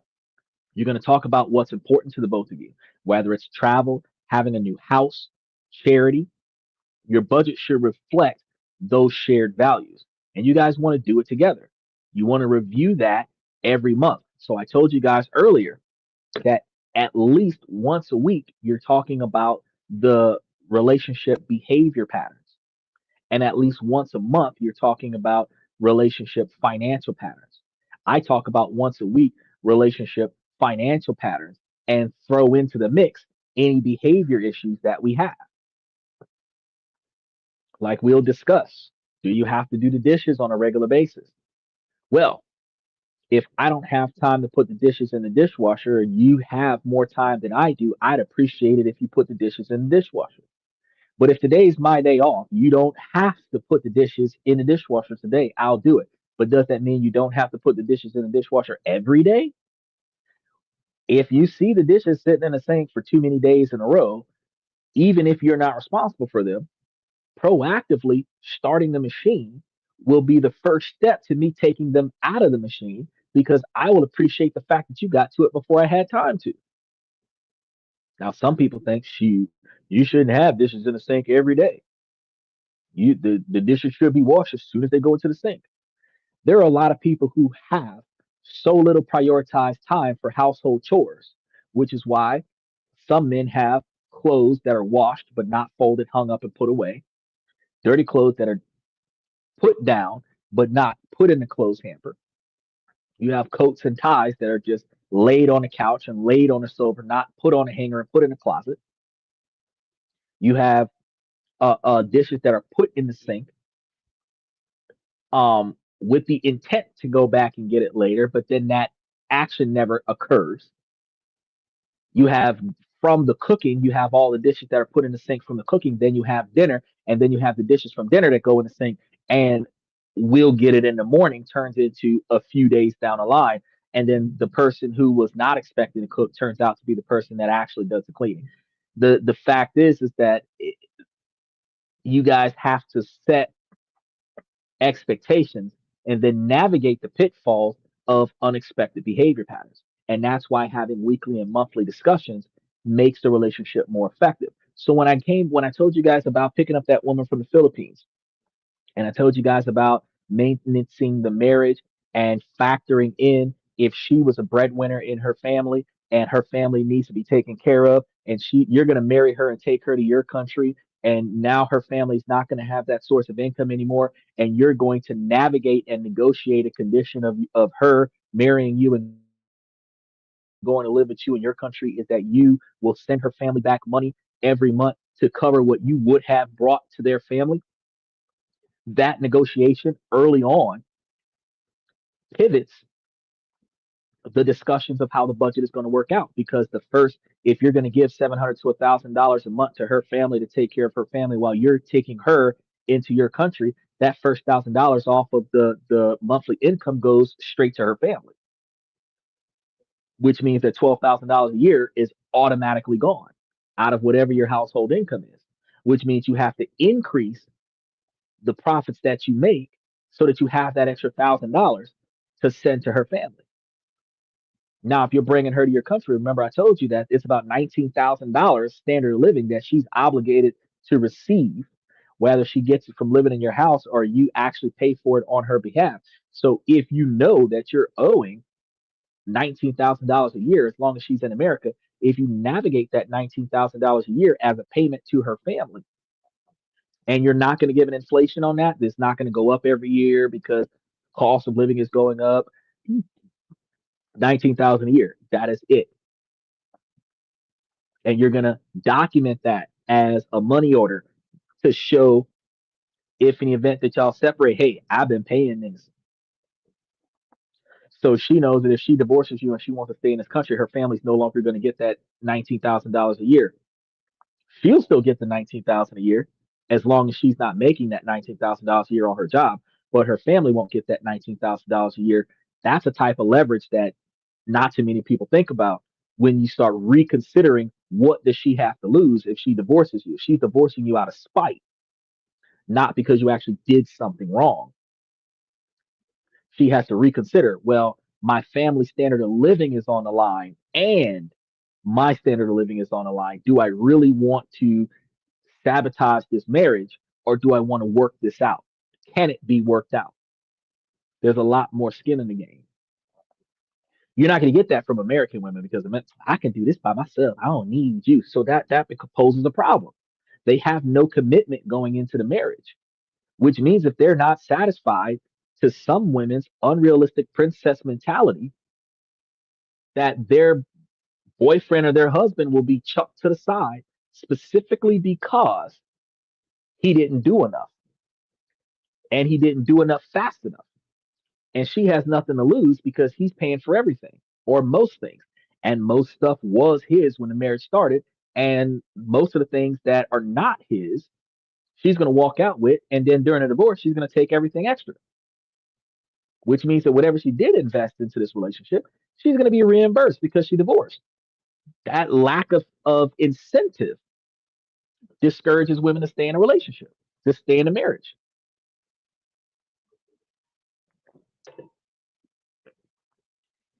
Now, before we get into setting financial goals, I want to go ahead and change these headsets here because I just got a notification that battery is low. Um, I had bought these off of Temu. They're very good, but the problem is that the battery life is not what you would expect it to be. So hold on a second.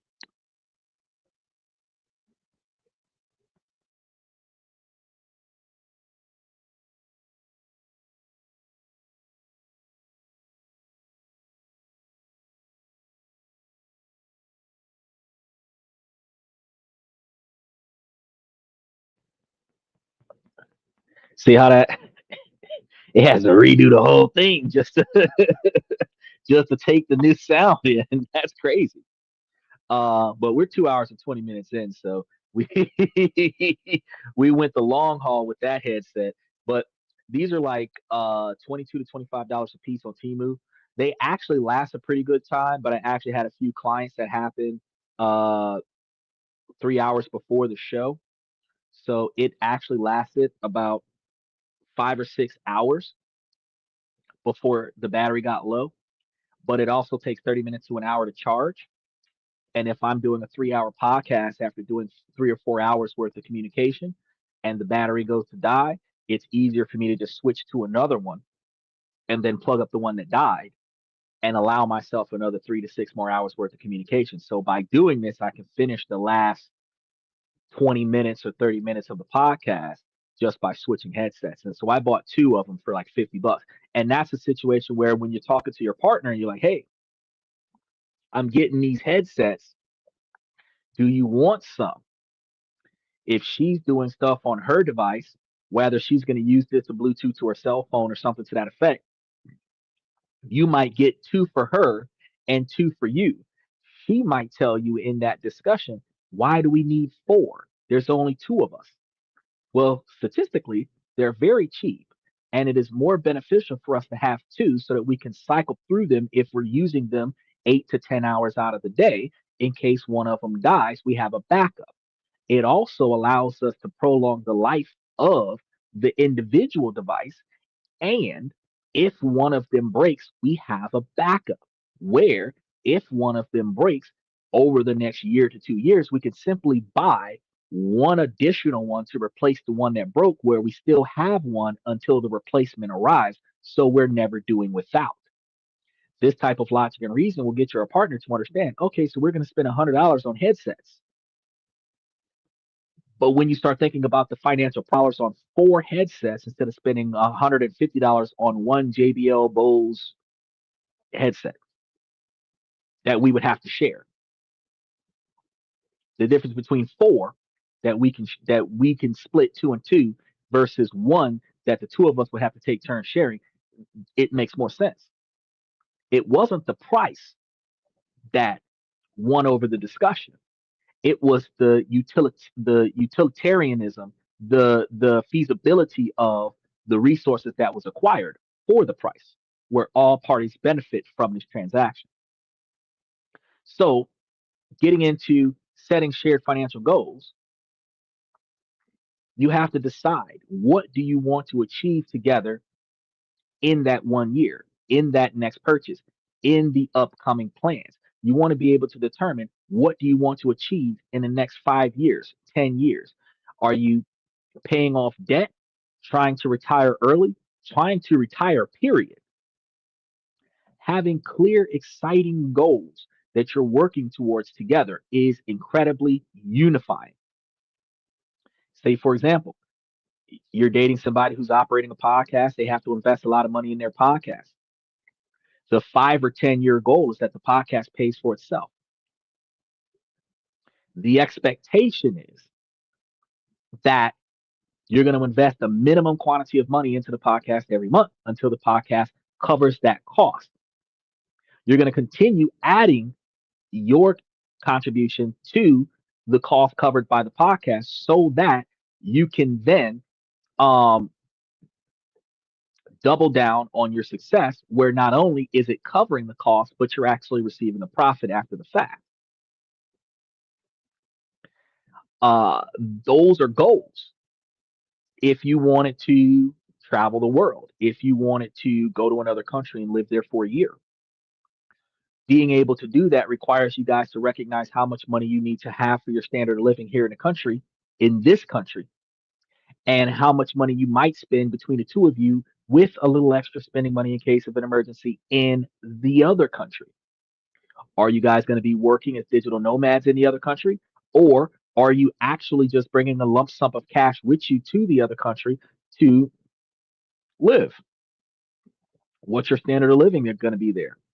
If, for example, you had married somebody from the Philippines and you wanted to fly back to the Philippines to go and visit their family, are you going to be there for 3 months? Are you going to be there for the holiday? Are you going to bring the kids to the Philippines for the summer so that they can see their the other side of the family? If that's the case, well, it's going to be the two parents and 1 to 3 kids, and that's 5 plane tickets and one hotel, one suite, because you're going to have to get like 2 or 3 beds in one hotel room, or 2 or 3 rooms for all of the family, and you're looking at an exuberant quantity of money. 5 plane tickets round trip, so that's 10 tickets. Wondering if you got a connector flight, you're looking at 15 hours in one way. Like, are you bringing the dog? Do you have any sitters? Who's going to look after the house for the 3 months while you're gone? All of these things have to be factored in, and you have to put that budget together and say, well, it's going to cost us this much money to go there and pull that off and come back without a problem. Then you have to start putting that money aside for that. So from August, when school started, until June, when school stops, you have to accumulate enough money to take that action between July and August, where June, July, and August, you might be in another country. Got to get all the kids' passports, get your passports if y'all don't already have them, renew passports if passports expire. All of these planning has to happen. So you guys have to agree on a spending threshold to avoid fights over small purchases. Agree on an amount, whatever it is, $150, let's say, and that either of you can spend without checking in that amount of money. I know that when I have family members, we think about this logically, and I just ask them blanket, how much spending money do you think you need in a month? And they'll give me an honest answer. Some might say 150, some might say 200. And it's not challenging their opinion when you ask them exactly, what are you spending that money on? But it makes them think, do they really need the stuff that they're buying? But you ask them, no, really, how much do you think you need as spending money outside of all of the bills that you would have that are going to be paid for by our joint efforts? What personal money do you think you would need to buy stuff? And they would tell you, $100, $150, $200. Ladies are going to probably say, well, I got to get my hair did. I got to get my nails did. So they're going to probably say $1,000. They're probably going to say $1,200, but they're going to say specifically why they're going to need $1,200 a month worth of non-bills money. They might say $250 a week as American women. But when you ask them, well, why do you need $250 a week? It is not interrogating them. It is rationalizing exactly what are they trying to accomplish with $250 a week worth of discretionary spending. If I was the kind of person that got my hair braided twice a month and it cost me $100 a month or $150 per session, I'd be spending $300 a month to maintain my hair. Outside, that's still a discretionary luxury spending outside of regular impulse purchases. So I might decide to say, well, I'm going to get my hair done regularly, but I'm also going to buy extra hair care products, and I'm also going to buy some other discretionary spending. So I'm going to need $500 a month. Well, what are you spending $500 a month on? When you go down a list, oh, okay, makes sense. You're not judging them, you're understanding them. But now that you know what all of they're going to spend, you might decide and say, well, hold on. Instead of that being part of your discretionary spending, why don't we since that's a monthly expense for you, why don't we factor that into the budget? Why don't we factor in her hair care, her nails and pedigree and all of that stuff? Why don't we factor that into the monthly budget? And then let's recalibrate what your monthly spending would be if all of your designed personal needs are covered under the budget. Then they might say, oh, well, if my hair, nails, and everything is part of the monthly expenses, then I don't really need money. But if you gave me $50 in case I needed some extra gas or something like that, I would have it. That dynamic shifts. So now they're not feeling pressured to defend their spending. They're feeling acknowledged and respected that what they prioritize will be incorporated into the expenses. This isn't about asking for permission, it's about respecting your shared plans. Pillar number 3 is going to be bridging the expectation gap with explicit agreements. Now, I know that y'all see this on those Korean flicks on Netflix, where two people who barely even like each other will have a contract to date or have a contract to marry for an underlying shared goal. They might need a loan for an apartment or a house, or they might be trying to get access to their will or their financial estate or whatever their personal desire is, whatever their goal and objective is that requires them to be in a relationship or married to somebody so that they can accomplish that goal. They will be clear about it up front. You and I are only in this relationship or only in this marriage for X, Y, and Z reasons. Once we achieve this goal, after X period of time, either the relationship or marriage agreement is nullified or we reevaluate it for a different purpose. And usually by the end of the movie, they didn't fell in love with one another and they don't want to part and they've redesigned the agreement for a long-term marriage kind of thing. But that's in the movies. In reality, you have to have your expectation gap filled with an explicit agreement. Don't let unspoken assumptions sabotage your relationship. Make the implicit and explicit communication.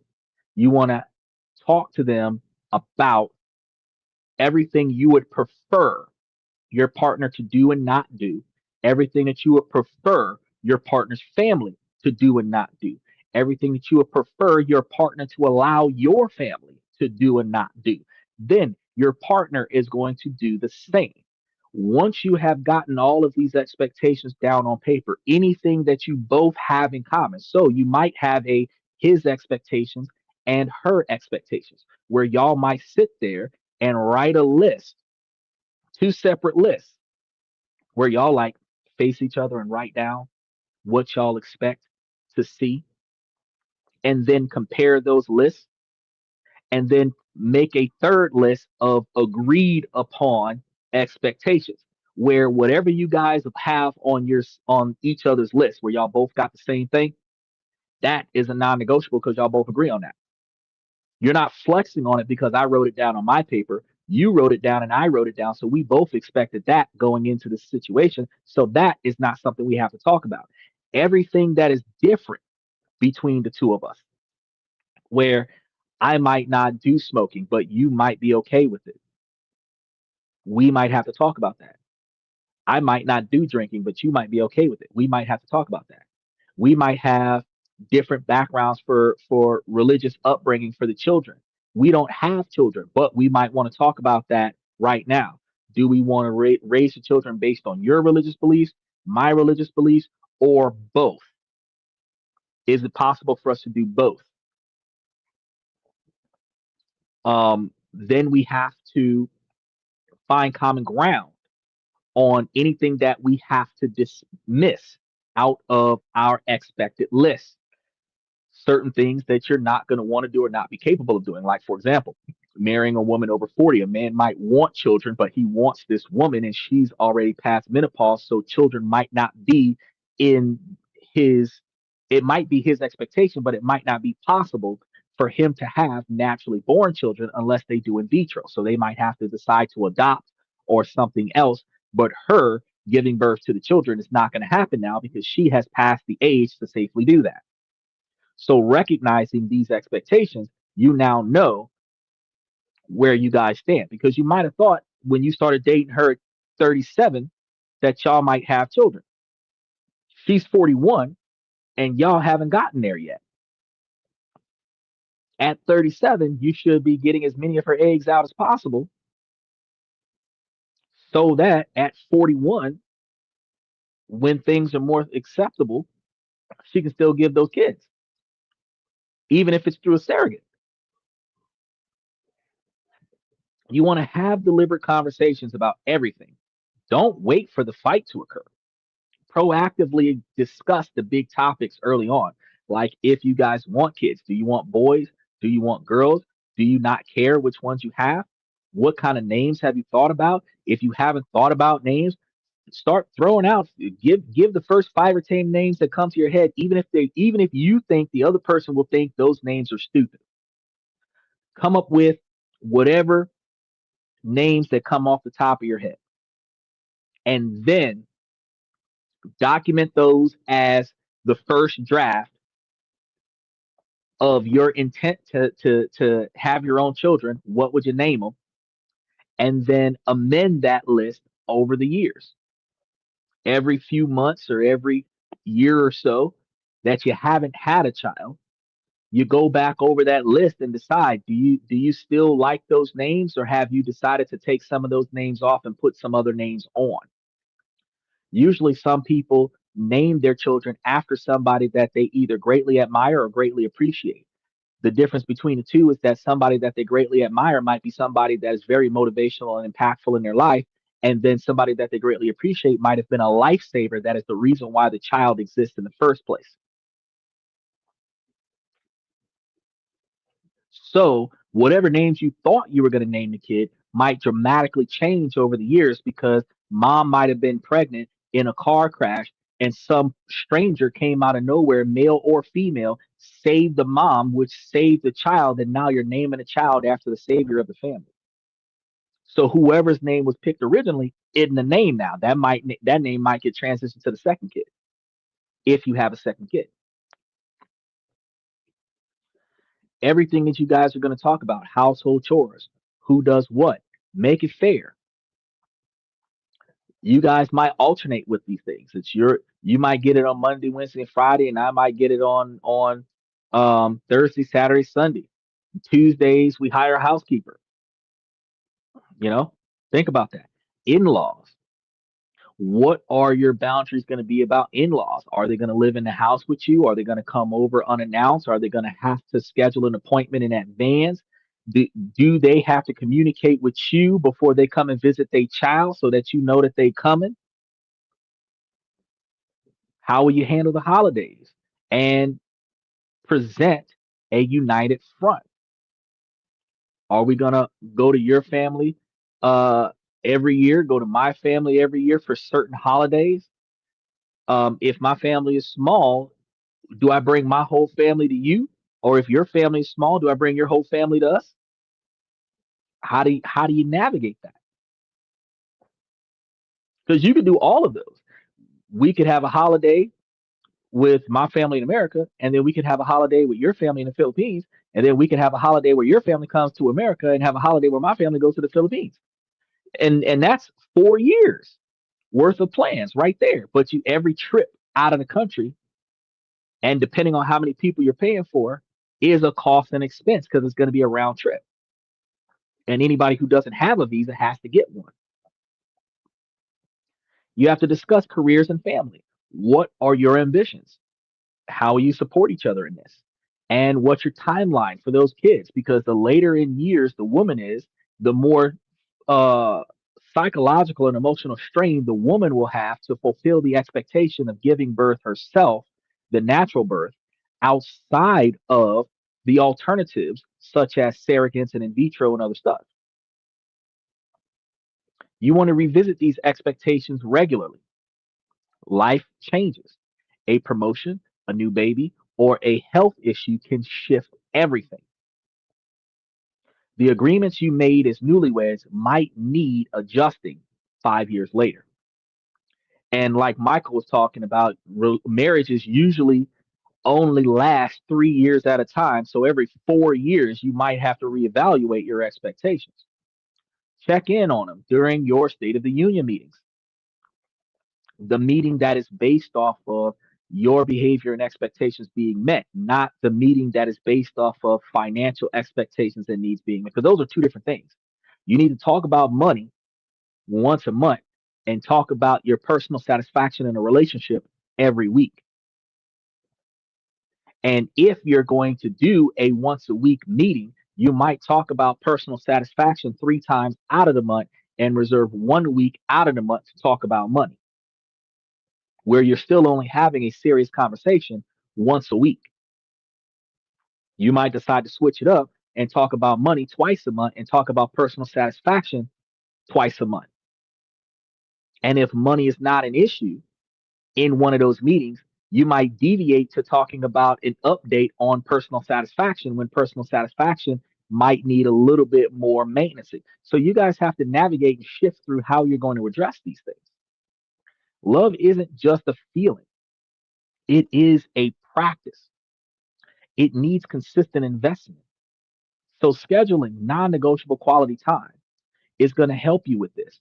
Put date nights on the calendar as a critical meeting and protect that timeline. So, no, I'm not picking up extra shifts on this day at that time. No, I'm not going to such and such PTA meeting on this time. No, I'm not taking on somebody else's responsibilities at that time. No, your personal emergency is not that serious of an emergency and it can wait until another time.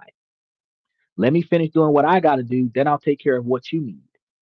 No, I'm not going to proactively get involved in your chaos right before my critically scheduled time because what you're asking me to do might come into or take over my dedicated time slot. So I will deal with you after my time slot is over.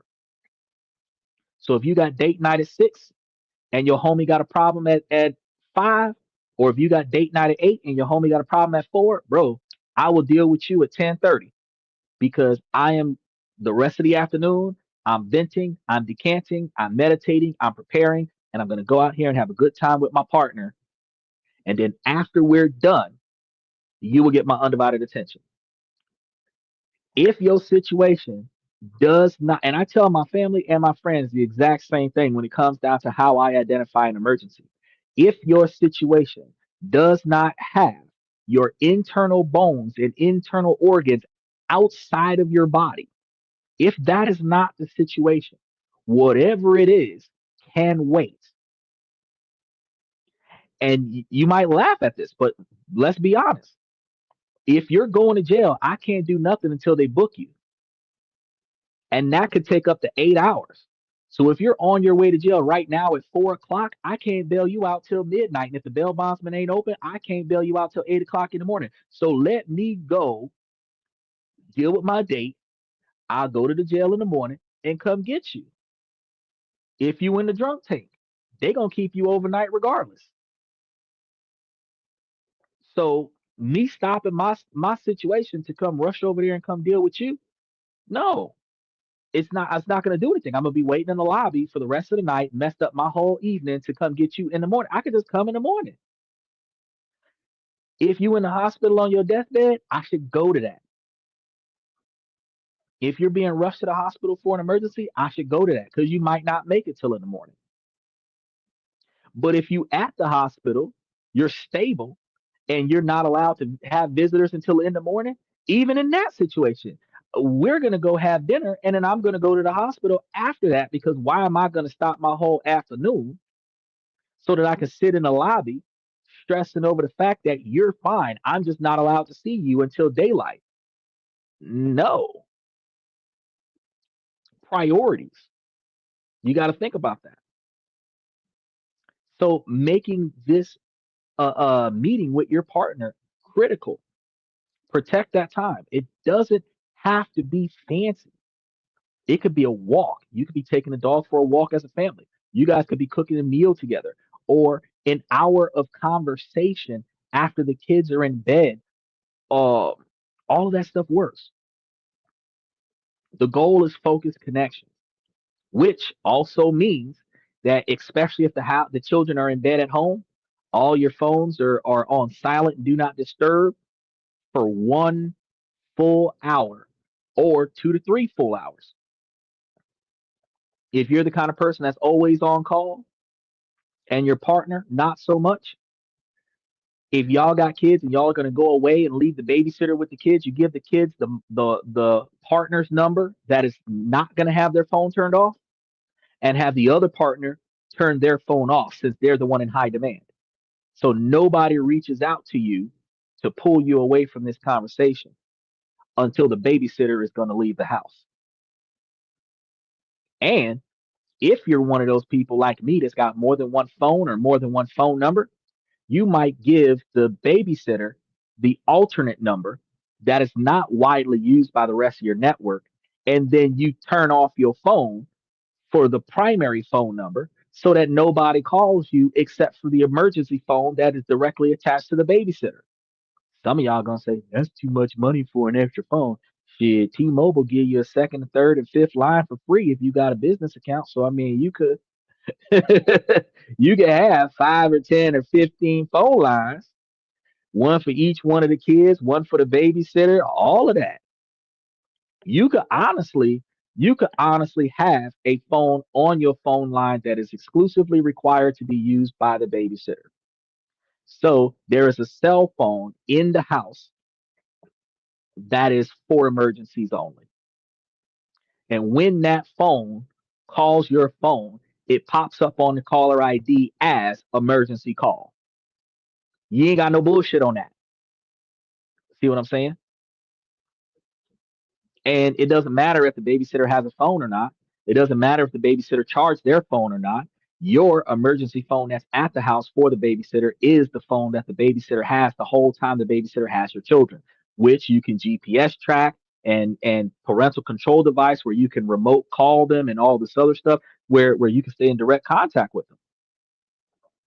And wherever they go with your children, they take that phone. So the whole time they have your kids, they can track you can track the babysitter and you know what's going on with the kids. But you can fix this in a way where you guys can prioritize each other. You want to practice the currency of appreciation with each other. Make it a daily habit to notice the good in your partner. Remind them of when they're doing something successful. Remind them of when they're doing something consistent. Remind them of how satisfied you are that they're not doing something that frustrates you. I appreciate you not smoking in the car. I appreciate you not leaving all your beer cans on the table. Thank you for putting a can the bag in the can instead of leaving the can without a liner. The simple things in life. Say thank you. Even if you appreciate it is the way some people do it, but thank you. Looking them in the eye and be able to say thank you.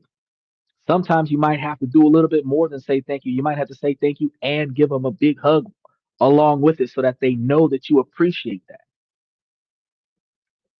You have to remind yourself of the qualities that you fell in love with and say them out loud regularly. And this creates a culture of admiration that kills the contempt that develops from resentment. And you will compliment your partner more often than you provide constructive criticism. Then you guys want to seek counseling early in a relationship.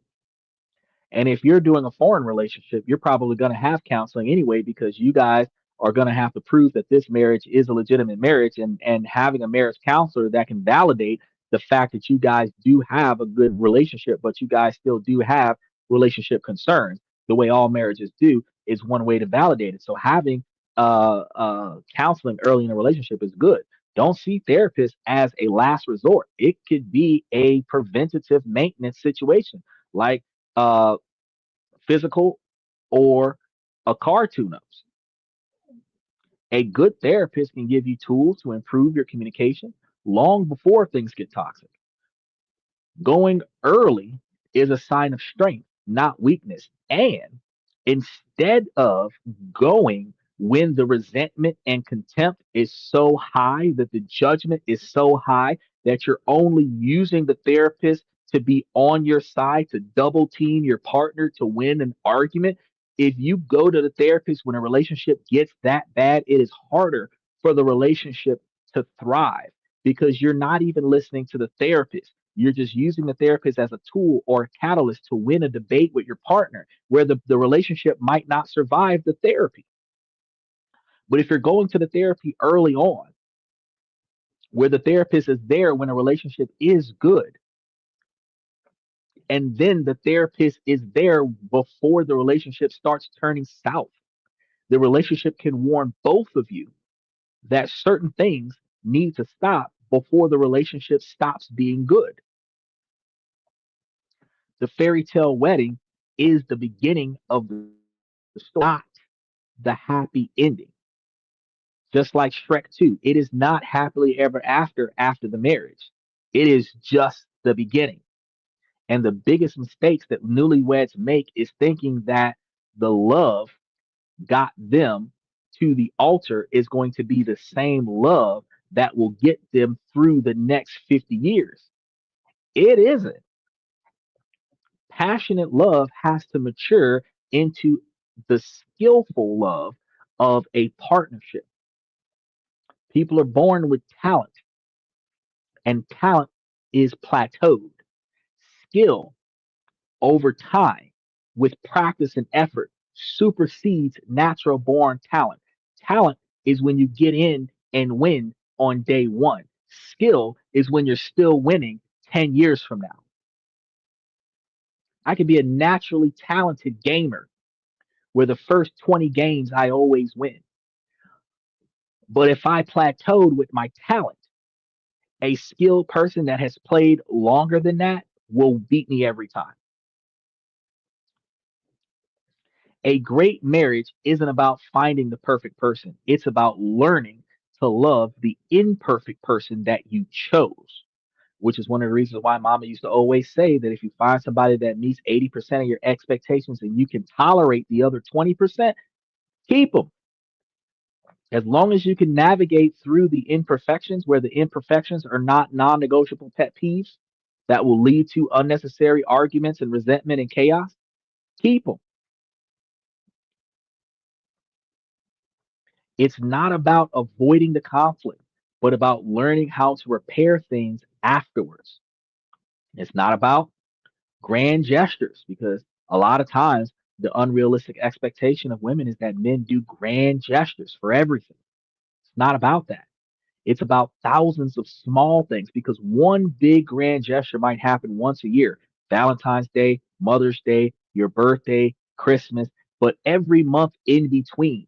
Because that's just four times. If I and I said one and I named four. If you did all four of those, that is a quarterly grand gesture that does not make up for the other 2 months and 2 weeks of non-gesture, or 2 months and 3 weeks of non-gesture.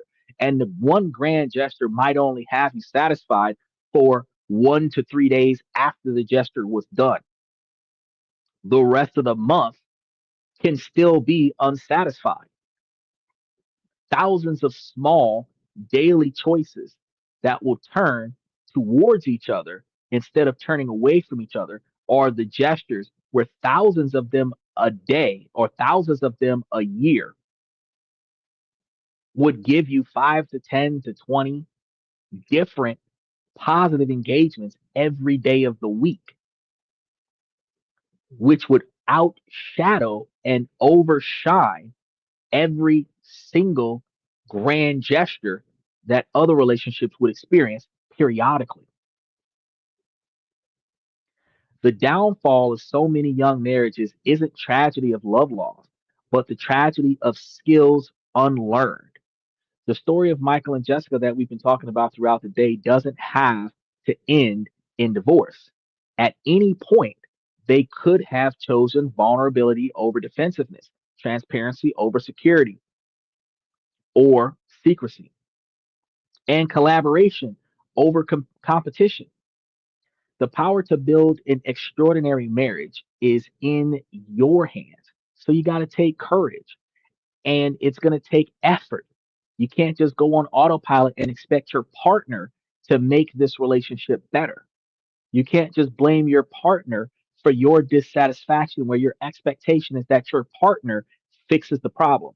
If you have a problem in your marriage, in your relationship, you are part of the problem. So you have to proactively aid your partner in fixing the problem, not just point fingers at your partner and make your partner responsible for the whole thing. Because it takes two people to come together and it takes at least two people to fall apart. And it's going to take commitment to learn how to grow together. The fairy tale isn't the wedding, it's the decades of teamwork that comes after that.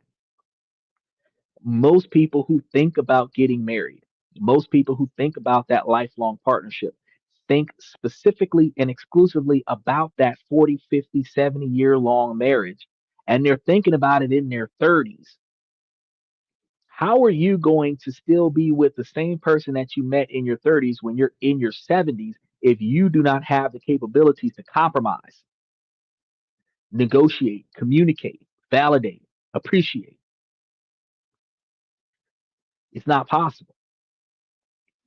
Marriage happens within the first 3 to 5 years of the relationship, and divorce happens in the first 2 to 3 years of the marriage, where you're only together at max 7 or 8 years, and then you've fallen apart. How are you going to get to 40 years? How are you going to get to 50 years? How are you going to get to holding your loved one's hand on either your or their deathbed where the last breath you guys are together? How are you going to get there if you guys don't have a 5, 10, 20 year, 40-year plan on how you're going to make this relationship work? And revisit that plan regularly to make sure that everyone involved is satisfied. Think about your job. When you got hired, you loved that job. Everybody watching the show right now can tell me that they hate their job. They just love the fact that they're still getting money from it. There's something about that job that they don't like. But whatever it is that they don't like about their job, they very rarely talk to their boss about it. And some of the things that they don't like, they have no control over. The customers, the employees that don't come in on time, the ones that go home early, the ones that are not productive on the shift, that puts extra workload on you, the ones that keep calling out. But you can't do nothing about those guys because the unreliable employees is the reason why you got overtime and you need the overtime money, because they're not going to give you another pay raise as an hourly employee, and you either don't want the salary job or you don't qualify for the salary job because of your background. So you're in a situation where you hate your job, but your boss does not have a team meeting every month or every year to find out if the employees are satisfied with the job. They only have a team meeting when they have to do a massive intervention of failure of productivity and restructure the cooperation of the team. So only when the staff is failing does the boss address the crew. But if the job is failing, the boss never revisits the crew to find out if the crew is happy with the job. And you can remember out of all the jobs you've had in your life, because here in 2025, very few people have had the same job for 20 years. And if you've had the same job for 20 years, it's been an on again, off again thing where you quit or got fired and they hired you back and you're still there under new management. And right now, if you think about it, there's so many people quitting your job because of lack of satisfaction. There's so many people getting fired from your job because of lack of satisfaction. But if they would have communicated with one another, it's likely that there would have been less terminations. There would have been less changes and turnovers. And the same thing is going to apply with your marriage. If you put more effort into communicating with your partner, and if you put more non-judgmental, non-resentment, non-retaliatory effort into listening to what your partner has to say, don't condemn them on what they tell you. Take it in, learn from it, and make changes about it that benefits your partner as well as yourself. And you're going to find yourself in a more successful relationship. All right. Now, we ran the marathon on today's show, and I want to say before we walk out of here, ladies, as long as the situation doesn't make sense, I'm going to keep asking you ladies to make it make sense. So, ladies, please make it make sense. Special shout out to Danny Steffen over on Twitch side of things. Special shout out to Steven on Twitter X side of things. Bayside, Michael, and Usman on YouTube side of things. Mr. Pibbs all over the place. Infinity Games. And I want to let you guys know on my way out the door that this show is made to make you men higher value men, giving you guys knowledge and information on how to change the way that you do business in your business life and in your personal life, because the way that you communicate with your partner, the same thing as the way you communicate with your boss. You can have more success by positive navigation. So you can take this information and improve yourselves in your business life and then in your personal life as well. And ladies, this information is not just for the men, because while we are 65% male driven podcast from the male's perspective, ladies, y'all can use this information for yourselves as well. You guys can use this information and make you ladies higher value women as well. And then with you guys proactively utilizing this information, y'all can piece this information together and then find a partner with the same mindset. You don't have to have the same ideals. You don't have to have the same goals and ambitions, but you can have the same mindset of collaboration and cooperation to find a middle ground between the differences in your operation where you guys can succeed together. And that is when you'll be able to find happiness. Now, I want to thank you guys for coming to tonight's show. Tomorrow night is going to be Sunday night, where we're going to be doing questions and comments from the fans. I expect Mixed Martial Arts to come through and give us some really ridiculous questions, so stay tuned for that. Monday, we're going to be talking about TikTok and the H-1B new changes that go into effect today. And then we're going to be talking about our dividend rotation strategy for October on Tuesday, and the next country that we're going to be investing and potentially living in on Wednesday. So you guys have a lot of things set up, and we have different discussions Thursday through Saturday that is already posted. So make sure that you hit that like button, the subscribe button, and the notification button on YouTube. Hit the follow button and the like button on Twitter and Twitch. And once we get our hands on some TikTok, I will let you guys know. That is all I have for you guys for tonight. I want to thank you again for coming to This and That. I'm your host, Xander, where we talk about this, that, and everything in between. And I'll see you guys tomorrow night.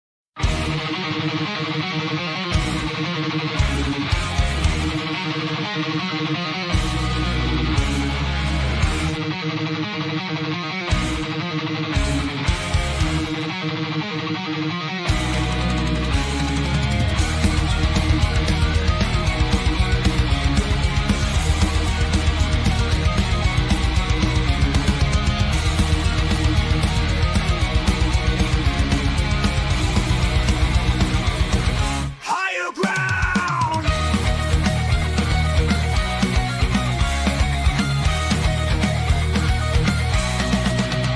Used to chase validation, now I validate myself.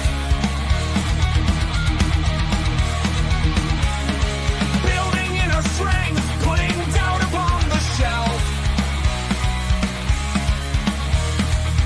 No more unnecessary drama, no more wasted time. Climbing higher, constantly making my own climb. Standing on higher ground where excellence is found. My potential knows no bounds, raising the bar, breaking ground.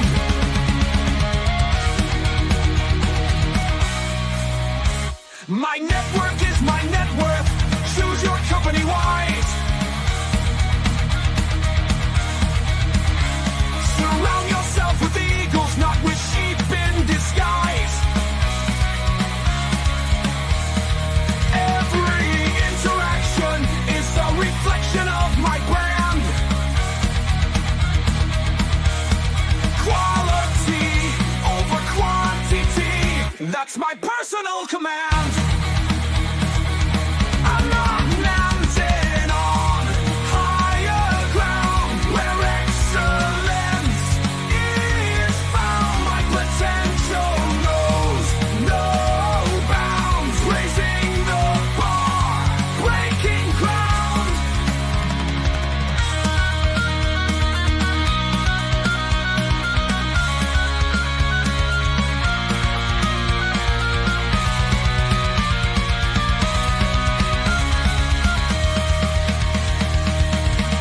I'm not just living, I'm manifesting my vision, cutting through limitations with surgical precision.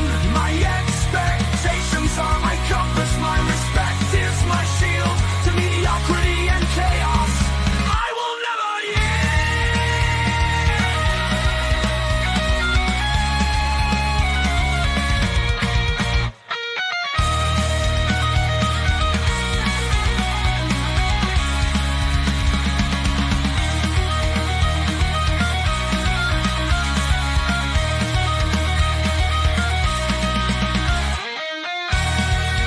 I'm not just living, I'm manifesting my vision, cutting through limitations with surgical precision. My expectations are my compass, my respect is my shield to mediocrity and chaos. I will never yield.